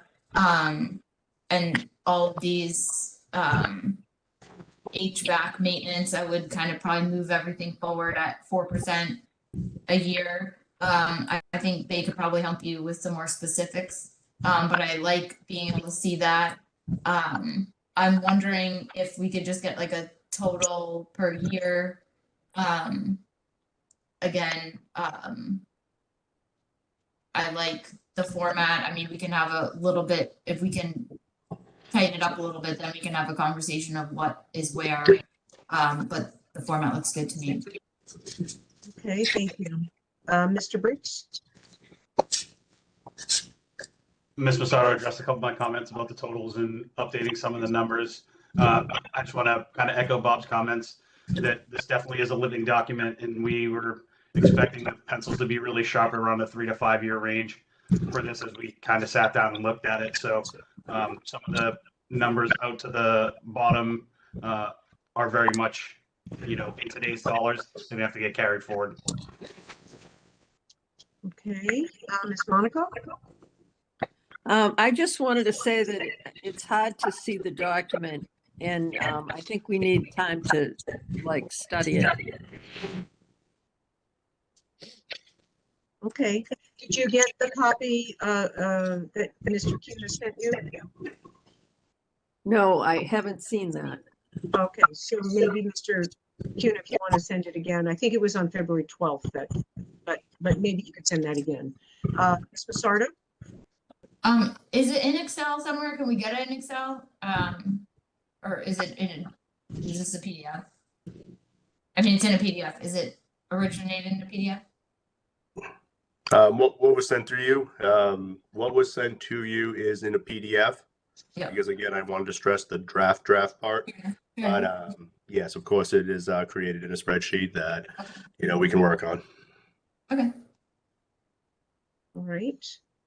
Any other questions for tonight? This is going to be revisited many times, I'm sure. Okay. Madam Chair, Conti, just had a quick comment. I think this is a very useful document for the school committee. I just want to make sure that I stress not only is it draft, as Bob said, but this is disconnected from the town's debt schedule. So this is sort of a school-based perspective. The prior long-term planning that we had done with some of the numbers were folks saying, I think because the town controlled that document, that was more directly connected to the sort of the town's borrowing and debt schedule. So I just wanted to stress that whatever number you put here doesn't mean that the town has incorporated that number into their debt planning. That's good to know. Thank you. Okay. All right. And so shall we move forward now? Just one last comment. Sure. This was also supposed to communicate out to the town, two ways and means, to capital, kind of where our heads at, where we're thinking, so they can incorporate it into their long-range plan. Okay. Mr. Moran? Do you have a timeline for when the town would start to take that into account into their plan? Like a target date of handing it off to them, saying that like this is at least the forward plan and the years up to year 3 or 4 are pretty solid and the rest is kind of what we're thinking about? Through the chair, Yes, Dr. Mr. Conti. Moran, we meet, I would say fairly regularly with the town's finance team, with Mr. Sagarino, with John Denizio, Mr. Denizio. So we can really share that as a part of our meetings with them. And I do think the intention, as Mr. Brooks said, is to give a more accurate picture so that they can incorporate it, or at least have a better idea as to what the costs will be in their long-term debt schedule. So again, I think all those conversations can happen. I guess the point I was making just right now is with this draft, I don't believe these numbers have been incorporated into the town's long-term debt planning. That was the only comment that I was making. I think when they would do that, as we share the information with them, they're very good at projecting out their borrowing schedule. Thanks. Okay. All right. Any further comments on this? All right. So on to the next thing, Dr. Conti. Thank you, Madam Chair. I think you, in your packet, you have a financial update. So Ms. Kasha is online, and I'm not sure if anything is standing out. I didn't see anything that was standing out this month, but I'll turn it over to Ms. Kasha. Thank you. So all of our capital articles are within budget. Our revolving funds are in good standing, and there are no concerns at this time in regards to our operating or accommodated budget, and no significant changes over the prior month. Okay, thank you. Are there any members with questions or comments about the document, the two documents, the capital article spending and the accommodated account and the operating? I have a quick question. Nicole, are you hearing, I guess I'm hearing in my circles that I wonder if you're hearing any differently, that the state is going to fully fund circuit breaker?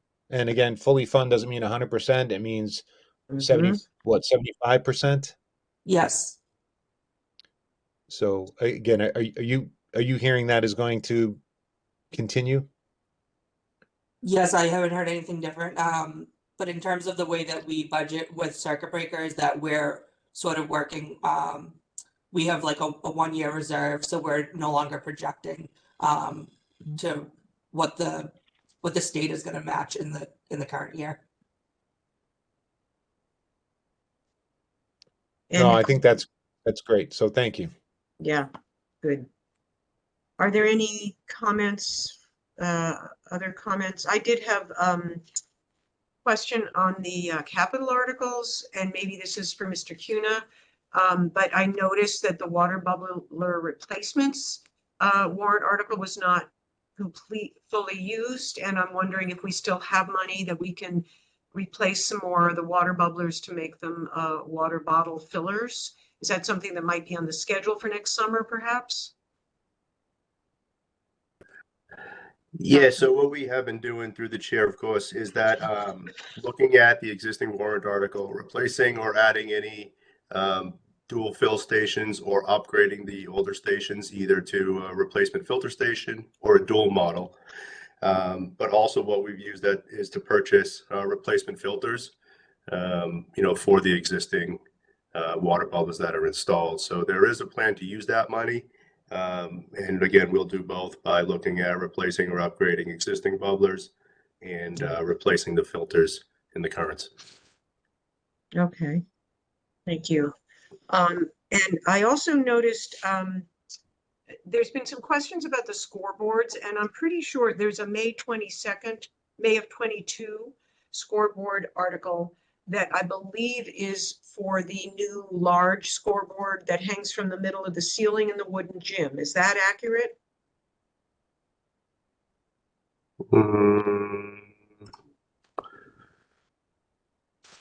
That does not ring a bell. That there's a warrant article request from May of 22 for the scoreboard in the gym. Okay, so we have something in there. Could you look into that for us then? And also, Mr. Kuhn, if you could update folks, we had a conversation about it's my understanding that there are some new scoreboards for the middle school gym that were not able to be installed because of the construction, but maybe will be installed this summer. Can you report on that?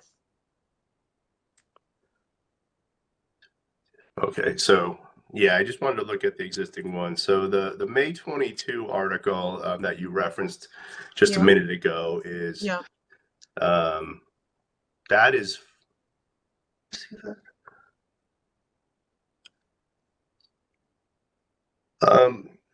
Yeah, can I get back to you on that one? I guess I'm kind of confused with the wording on that one for a quick second. So if I could skip that for a second. What did happen 2 years ago, and again, that may just be a wording issue, is that when the insurance claim went through for the floor at Varsity Field, the new floor is a little bit higher. So then there's a warrant article that went in to replace the existing structures for the backboards that are there and the structures for the bleachers as well, right? And during that time, not with that project, but we were able to purchase new scoreboards for that gym. Since then, we have purchased 2 additional scoreboards out of additional funding that we have for the middle school. So our intent is, as the time allows and our teams are available to do it, so I would assume let's plan for this summer or prior to, but the plan is to replace 2 scoreboards at the middle school that we currently have in our possession now. Great. Okay, thank you. Appreciate that. All right, so the next topic, Dr. Conti. Thank you, Madam Chair. Capital warrants. So Bob shared with you a draft at the last meeting. And I think at this meeting, again, I will turn it over to Bob in a minute, but I think you're seeing a more refined list with some costs that were added. And then also we spent some time prioritizing. Again, this is not the school committee priority. This is not anyone's priority, but I'd say Burlington staff. So you all can change this and then as you see fit. And then Bob, you did have a conversation with John Denizio about a rough number for us to plan under, and the list that you currently have here meets that expectation. Is that correct? Yes, that is correct. Again, the number is not a hard number. The number is an estimate that I was told. But yeah, it does fall under that estimate right now. So they would be comfortable with this number moving forward. So, Madam Chair, would you like the screen to be shared? How would you like to look at this information? I think it'd be helpful to share the screen so people don't have it in front of them, can see it, and in particular, the totals. Maybe did we have a total for the capital articles was $2,193,218.05 for the list of capital articles, and a separate article for $6,720,000 for field renovations at the middle school. So I think it'd be helpful for people to see it on the screen. And if people who are watching can help me look for hands raised, because I'm not seeing it on the participant list. And again, Martha, I'd like to, sorry, through the chair, I'd like to stress for everybody watching and the committee members is that I hope Nicole did enjoy her time, but Nicole and I have not been able to sit down recently. And the reason I want to stress that is that these numbers are strictly from the quotes that I have received. So again, she'll be double checking my math to make sure that I did everything correctly. And secondly, is that again, as our earlier conversation with the numbers of inflation and everything happening, there's a 6-month timing from when we request these from you all, make it to town meeting, and then by the time in July, August, September, when we're actually able to purchase or move forward with these projects, where these numbers will no longer suffice. So given our history, we tend to look at anything that has labor or projects or anticipated increases, where we would apply a contingency factor in there, either based on what the vendors are recommending or based what the market is seeing. So even if you were all to, vote on these tonight, obviously not a final vote or as a first reading, again, these may be impacted by a few $1,000s, given that we may need to adjust some of these. But again, these are strictly off the quotes that I have received from vendors, and a great representation of what the total funds would be moving forward. Okay, so people have questions about this list. Martha, Numbers are not exact, but what, and I hear a voice, so Ms. Massardo, go ahead. I have two questions. So if our guidance is 2 million, what percentage of the field are we expected to absorb in that 2 million or none? We're gonna do that as a separate article. And then my other question is, at one of the, I think it was the latest Fox Hill Building Committee meeting, we were talking about security for the after school program, and that not all of the elementary schools currently have, I believe I wrote down A phones. Is that anywhere on here? Would it fall on a different budget, or is that something we are considering also? So let me go first. So the intent right now in discussion with, town manager and rec department and so forth is to put this separately outside of our guideline for warrant articles, and that would be the MSMS field renovation, right? So that whole total would come out of that. In regards to the A phone conversation, that is something that we're looking at within our current budget, and it's not reflected in any of these requests. Again, there's different opinions as to, what technologies we'll use and which doors we'll activate. So until we get a better picture on that, but we have in those conversations with the district-wide school security conversations, along with the department heads for each of those two, buildings, lab, and also, before and after school and Sprouts. So right now it's a little bit too early for us to really make decisions. So again, not reflected in these quotes. Okay, is there someone else with a hand up? Mr. Moran?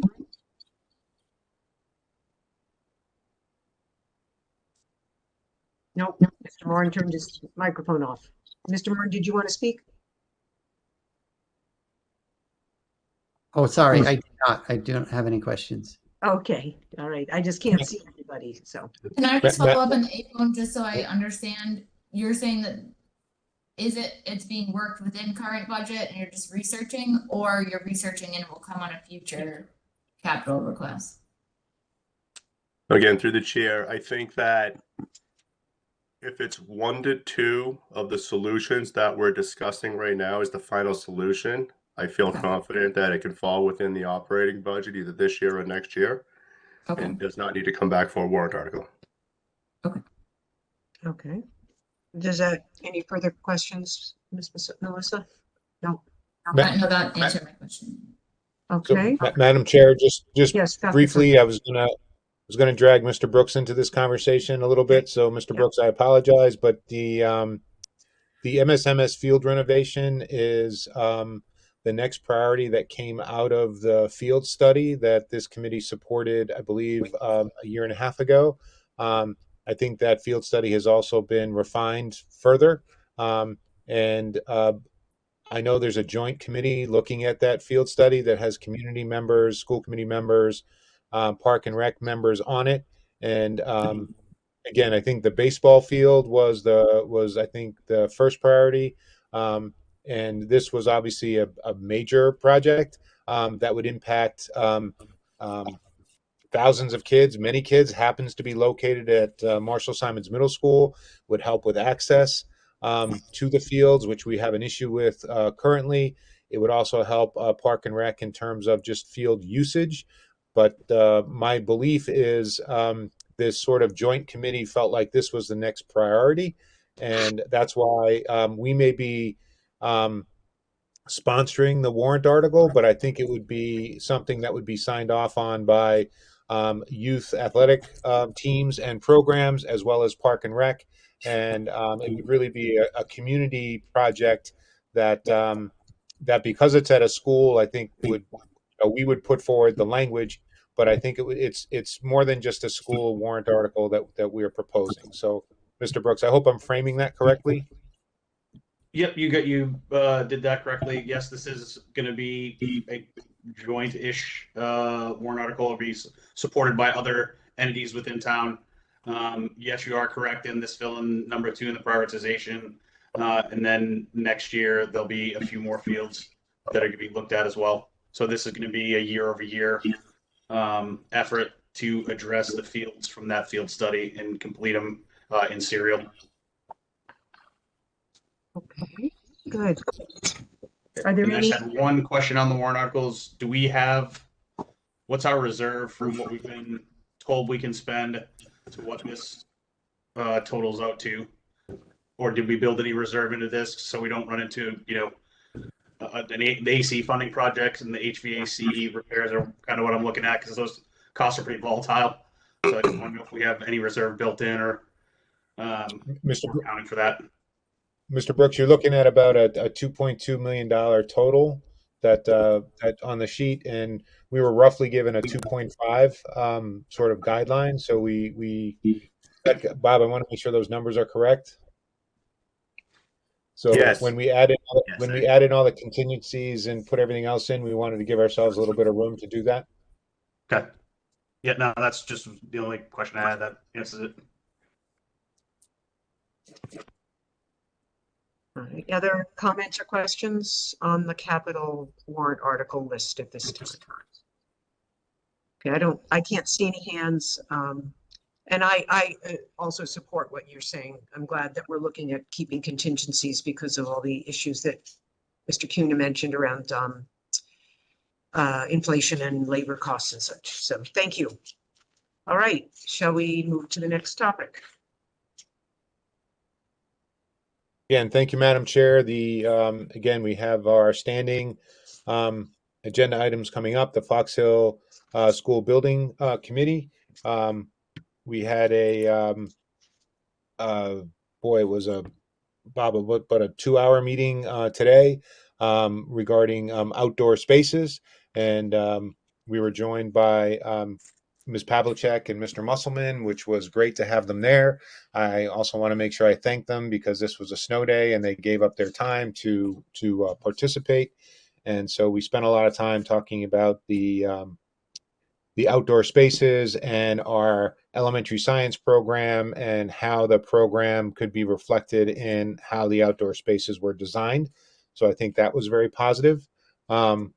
The other meeting that had occurred, again, Ms. Massardo participated in. So I don't want to steal any thunder, Ms. Massardo, if you want to talk about it, but we met with Doran Whittier. We had the designer there. We had Mr. Sagarino there, and we were joined by Town Clerk Amy Warfield, and we had some discussions just about upcoming dates and timing. And the town is planning on presenting the new police station or funding for the new police station in a warrant at May town meeting. Our design documents won't be ready for May town meeting, and in fact, we have to get through another MSBA board meeting, which won't be until the end of June. So it seems like the soonest we could present the Fox Hill project in terms of a schematic design with costs to town meeting would be in September if sort of all goes well and the MSBA approves the project. we also had The some board meeting is at the conversation. end of August, just to clarify. I'm sorry, could you repeat that, Melissa? The board meeting is actually the end of August. Ah, June is like a different submittal, but the board meeting is August. That's why we won't be ready till September. so Dr. So, Conti? no, so again, I think Doran Whittier is going to be getting a schedule out to everybody, but that's why we won't be, again, presenting Fox Hill to town meeting in May. And then I think with then Amy also, Ms. Warfield also mentioned that the debt exclusion votes, I think, would be best paired up with existing election dates. So there's a state election date on September 3rd, and obviously there's a national election date on November 5th. And I think Ms. Warfield was leaning towards September 3rd as a date for the debt exclusion votes for both the police station and the Fox Hill School. And well, again, Ms. Massard, I want to make sure I'm correct. They can be on the same ballot, but they have to be separate questions. Is that accurate? Correct, which would be also a separate ballot than the state election. But yes, they can't, you say we pay for the police station separately, then we pay for the school. So again, if the debt exclusion passes, then we would need to go to town meeting with the debt exclusion already approved. If the debt exclusion doesn't pass, then we would have to have a conversation at that point as what to do at town meeting. If that timing sort of works out the way everyone says. But I think at our next Fox Hill School Building Committee, Doran Whittier is going to be, again, handing out a much more detailed calendar in terms of upcoming events. And I think those details will include the MSBA board votes that are needed, the town meeting votes that are needed, and the potential timing of a debt exclusion vote that is also needed. Finally, Bob and I met with Brenda Rappaport and Barbara LaRue from the Planning Committee this morning. And Ms. LaRue, the chairwoman of the Planning Board, is going to be sharing some names of folks she'd like to be invited to future Fox Hill meetings, and then someone she would like the school committee to consider making a member of the Burlington High School Building Committee. So we can certainly, when I get those names, I can put those on a future school committee agenda and we can talk about that. But they were very interested in becoming more proactively involved in both of those projects. And they were very committed to seeing them successfully through to the end, and felt like their proactive participation would only enhance that. So, so I think that was a positive conversation this morning. That's good news. Okay. So shall we, is that all the updates for the Fox Hill project? I'm going to defer to Ms. Massardo. Was there anything else that I needed to cover? I think you've got it. We're working on a community meeting at some point, but I don't have any specifics there. Okay. All right. Thank you. And the next Fox Hill School Building Committee meeting is on February 26th, I think. It's a Monday night. Okay, at 6 Yes. o'clock. Okay. All right. Dr. Conti, the next topic. The Burlington High School Building Committee update and vote. The vote, as I explained to everybody, is that because the Burlington High School is not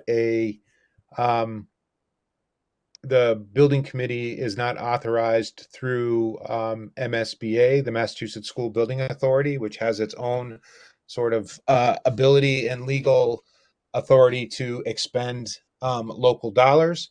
The school committee is the body that's in charge of expending money appropriated by town meeting, the $1.5 million for the high school feasibility study. So again, in my conversations with Darren, with all 5 members, as I think I wrote to you, with all 5 members participating on the high school building committee, in order to be in compliance with open meeting law, we have to post a joint meeting, which we have been doing. But Darren is also then suggesting that the Burlington High School Building Committee is advisory in sort of in nature, and that the 5 school committee members are the only 5 who are empowered to expend the money appropriated by town meeting. So you all need to take a separate school committee vote on the recommendations made by the building committee. So again, you can do that at the building committee meetings as a separate vote. It may seem sort of redundant, but I think Darren felt that was the cleanest way to do it. So right now, what I'd like you to do is I'm going to read through the votes that were taken at the last Thursday's high school building committee and ask the 5 of you to make a separate motion and vote to support those same votes that were taken then. So do we need to do them separately? Can we do them as all together? I think they weren't really related, Madam Okay. Chair. So let me, they're not that many, so I think separately would make sense. Okay. It's only 3, right, Eric? They're just 3. Yes. Oh yeah. I'm sorry, Mrs. Bond. Do you have anything to add? I just want to make sure. You said it exactly as it was expressed to me when I called Darren about it a couple weeks ago. So I'm glad you got additional clarification and communicated that to everybody. So again, there's the minutes of the meeting of January 24th school building committee meeting. So moved. Second. Oh, wait, I'm chairing today. I don't know who can second it. Why doesn't somebody else second it? Second. So we're voting to approve the minutes that we approved last week. So, Yes. Mr. Brooks, Aye. Ms. Massardo, Aye. Ms. Bond, Aye. Ms. Monaco, Aye. and I vote aye. So that's passed 500. Thank you, Madam Chair. And The the Doran next Whittier invoice number 3 for the month of January 2024 for the amount of $18,000. So moved. We have a motion from Ms. Monaco. Second. Okay. Mr. Brooks, the vote. Aye. Ms. Monaco, Aye. Ms. Massardo,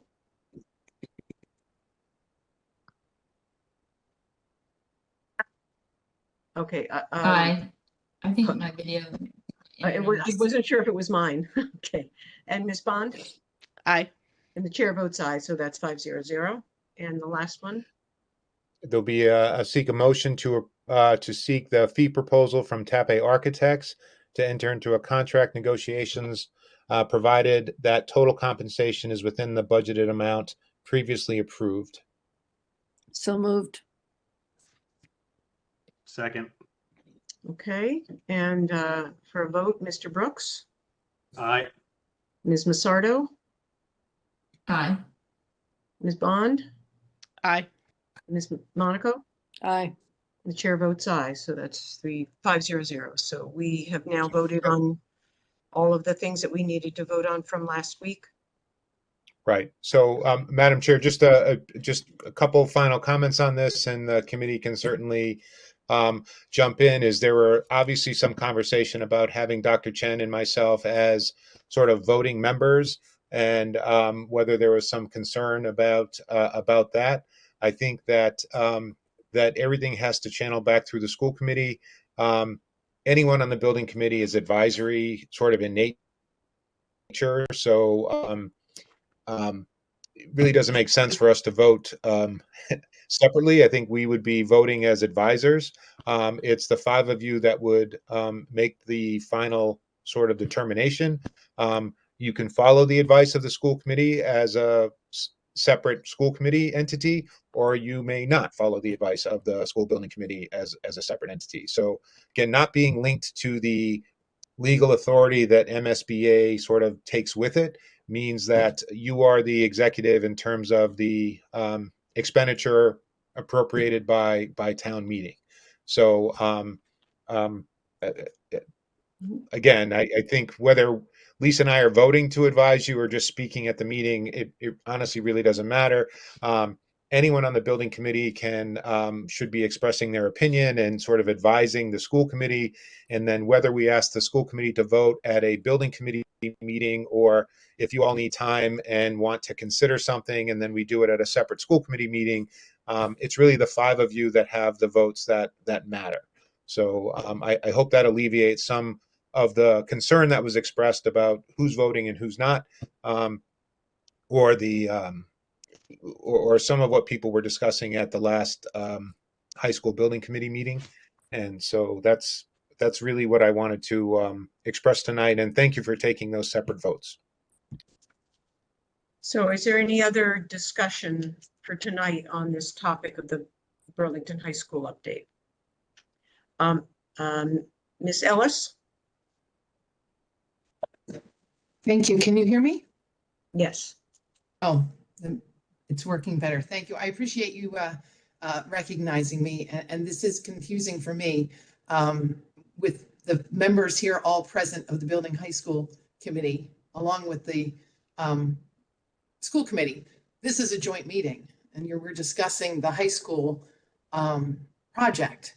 So to me, it seems like it should be a jointly filed meeting, and yet it's very confusing as to you're taking votes. Apparently you have to redo the votes you did before because this is confusing.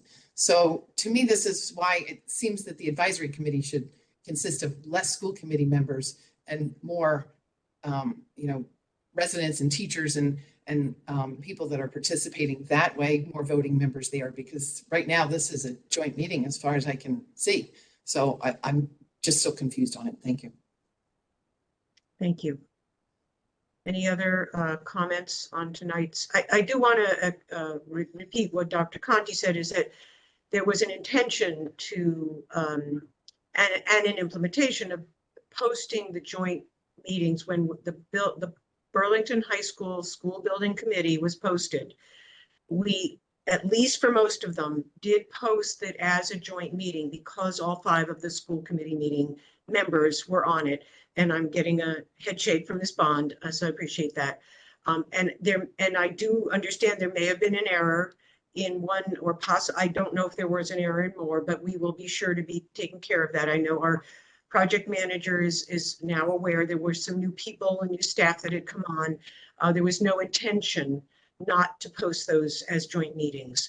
And we understand it's a little confusing sometimes, but it's clear that the building committee, the school building committee meetings need to be jointly posted when there's more than 2 school committee members on it. And we will be doing that in the future. And Ms. Bond, you have your hand up, and I know I can speak for the school committee, and you can speak now and give your just. Yeah, I just want to make sure that people know that the agenda and the minutes are posted under the school committee. And at some point, again, I know people are looking for transparency. Again, we were just trying to get our website up and running. We think that's going to occur in the next week or two, once we get the designer, signed on. And then everyone will be able to, find a link just like you do for Fox Hill, and you'll be able to see all the documents. You'll be able to see everything you want to see in terms of the progress for the high school building committee as well. Okay. All right. And are there any, if we could just, so are there any updates? We have now, Ms. Kasha is going to be negotiating with Tape as the designer. Do you want to talk about that, Catherine, or shall I? Go ahead. No, I mean, there's really nothing to say other than he's talking to them now and negotiating and working with Nicole. And as soon as we get everything finalized, we'll notify everyone at the next meeting. Okay, it's exciting that we're moving forward. I also actually wanted to remind people that when we hired the OPM for the high school building project, it was, we allowed anyone from the school building committee membership that we have now was allowed to volunteer and did participate in the choosing of the OPM, the owner's project manager. And everyone's vote was taken equally on that situation. And then when it was time for the designer selection, that everyone who's been attending the school building committee meetings as members were part of that selection committee process as well, and their input was equally weighted. So I wanted, there was some question about that, but those are the two big decisions that the high school building committee has done so far. And so far, there've been input from all of those people who had volunteered for those selection committees. I see Mr. Campbell has his hand up. Mr. Campbell? Hi, thank you so much. So I think some of us in the building committee for the high school have requested that the school committee take a vote on expanding the membership to make this a more democratic process so that all building committee members have a vote, knowing that it is an advisory capacity and ultimately the school committee will have the final vote. We've talked about that in a couple of past board meetings, and in the straw poll that Chairman Bond put forward, the vast majority of those the building committee members wanted that ability. Thank you.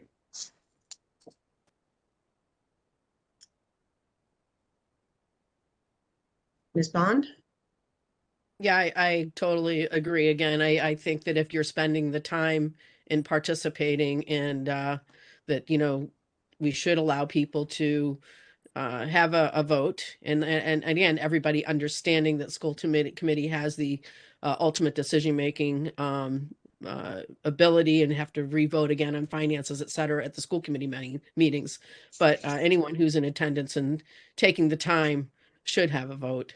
And I think too that, if we're going to add some people that if, we're going to do that, we should maybe agree on that tonight as well, if that makes sense. Are there other comments on that?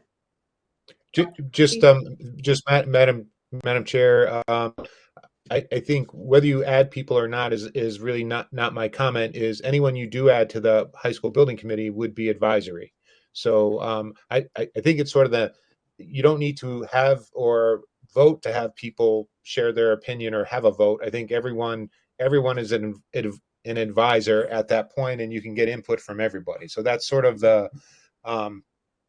I think people felt the votes were limited, and again, what I'm sort of saying after speaking with Darren is anyone who's at who's you all have appointed to the high school building committee, who has then been sort of sworn in by the town clerk, they would have an advisory vote as just being a member of that committee, just by default. So I'm not sure there's anything extra special you need to do. To Mr. Campbell's point is he's been sworn in, he's participating, he has an advisory vote sitting here now at a school building committee meeting. Okay. Mr. Brooks, did you have a comment on that? No comment. Okay, Ms. Passardo? Sorry, my internet is still going in and out. My understanding now was that the email we got was that either you're on the committee or you're not. There's not a concept of voting or not voting. Okay. All right. And Ms. Monaco? Yes, I agree with that last comment. I think that as we did in the past, it used to be when we did the other buildings that the school committee always had the final say. That has changed since we did the other buildings with MSBA. Now, this particular project does not have MSBA involved, and so therefore it's all up to the school committee when it comes to spending money, at least. So I don't think we really need to vote on it. I think that everybody on the building committee can vote a recommendation to the school committee as long as the chair calls for a vote. But I do want to point out that not everyone was sworn in. And so I think we should either ask Amy to come and swear in the rest of the committee or ask them to go and get sworn in, which is kind of, not my call. But I don't think we even need to vote on who can vote. I think everybody can vote when the chair calls for one. Ms. Bond? Yeah, that was my, where I had my hand up a few minutes ago, is that not everybody has been sworn in. And again, if we're going to add planning board personnel or whatever, we need to have Amy come back and swear in everybody as an advisory.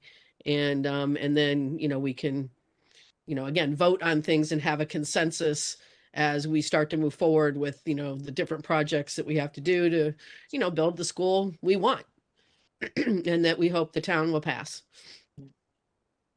Are there other comments now? I am in favor of expanding the support of all the members, and I definitely appreciate the time that everybody has already contributed to the building committee, and I know will be contributing. I know everyone cares a lot about this project, and I know we're all listening to the other people's opinions. I know I am, and so if there's no motion, then we can move ahead. Is okay. All right. So the next topic is Pine Glen. Any updates on Pine Glen?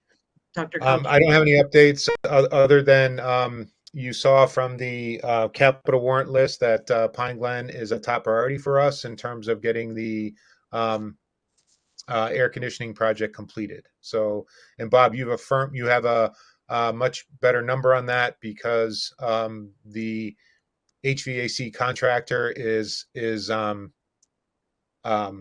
for lack of a better term, under contract with us presently. Is that correct? Yeah, that is correct. Again, going out to bid previously did not give us the results that we were looking for based on the estimates provided by our engineers. But then also going out to bid and bringing on an onboard contractor that does specifically HVAC. We were able to get to the number that you have in the packet in front of you tonight. So we're a lot more comfortable, and this vendor is a lot more familiar with our building. So, we feel confident that we can make this project, complete. Okay. Any further discussion on that? The committee does have a need for executive session. I'm going to get the numbers I have to read.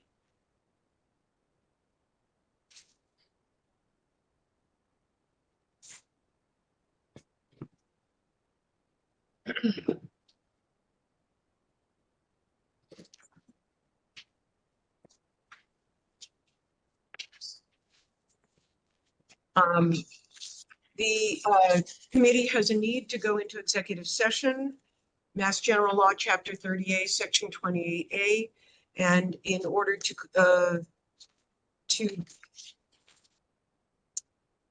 subsection 3 to discuss strategy with respect to the collective bargaining contract negotiations. And we feel that an open meeting would have a detrimental effect on the bargaining position of the school district, and the chair is declaring this. So we will come back into session only to adjourn the school committee meeting. So I need a motion to go into executive session. So moved. Second. Okay, and it needs a roll call, but we are doing a roll call. So Mr. Brooks? Aye. Ms. Massardo? Aye. Ms. Monaco? Aye. Ms. Bond? Aye. And the chair votes aye. We are now in executive session.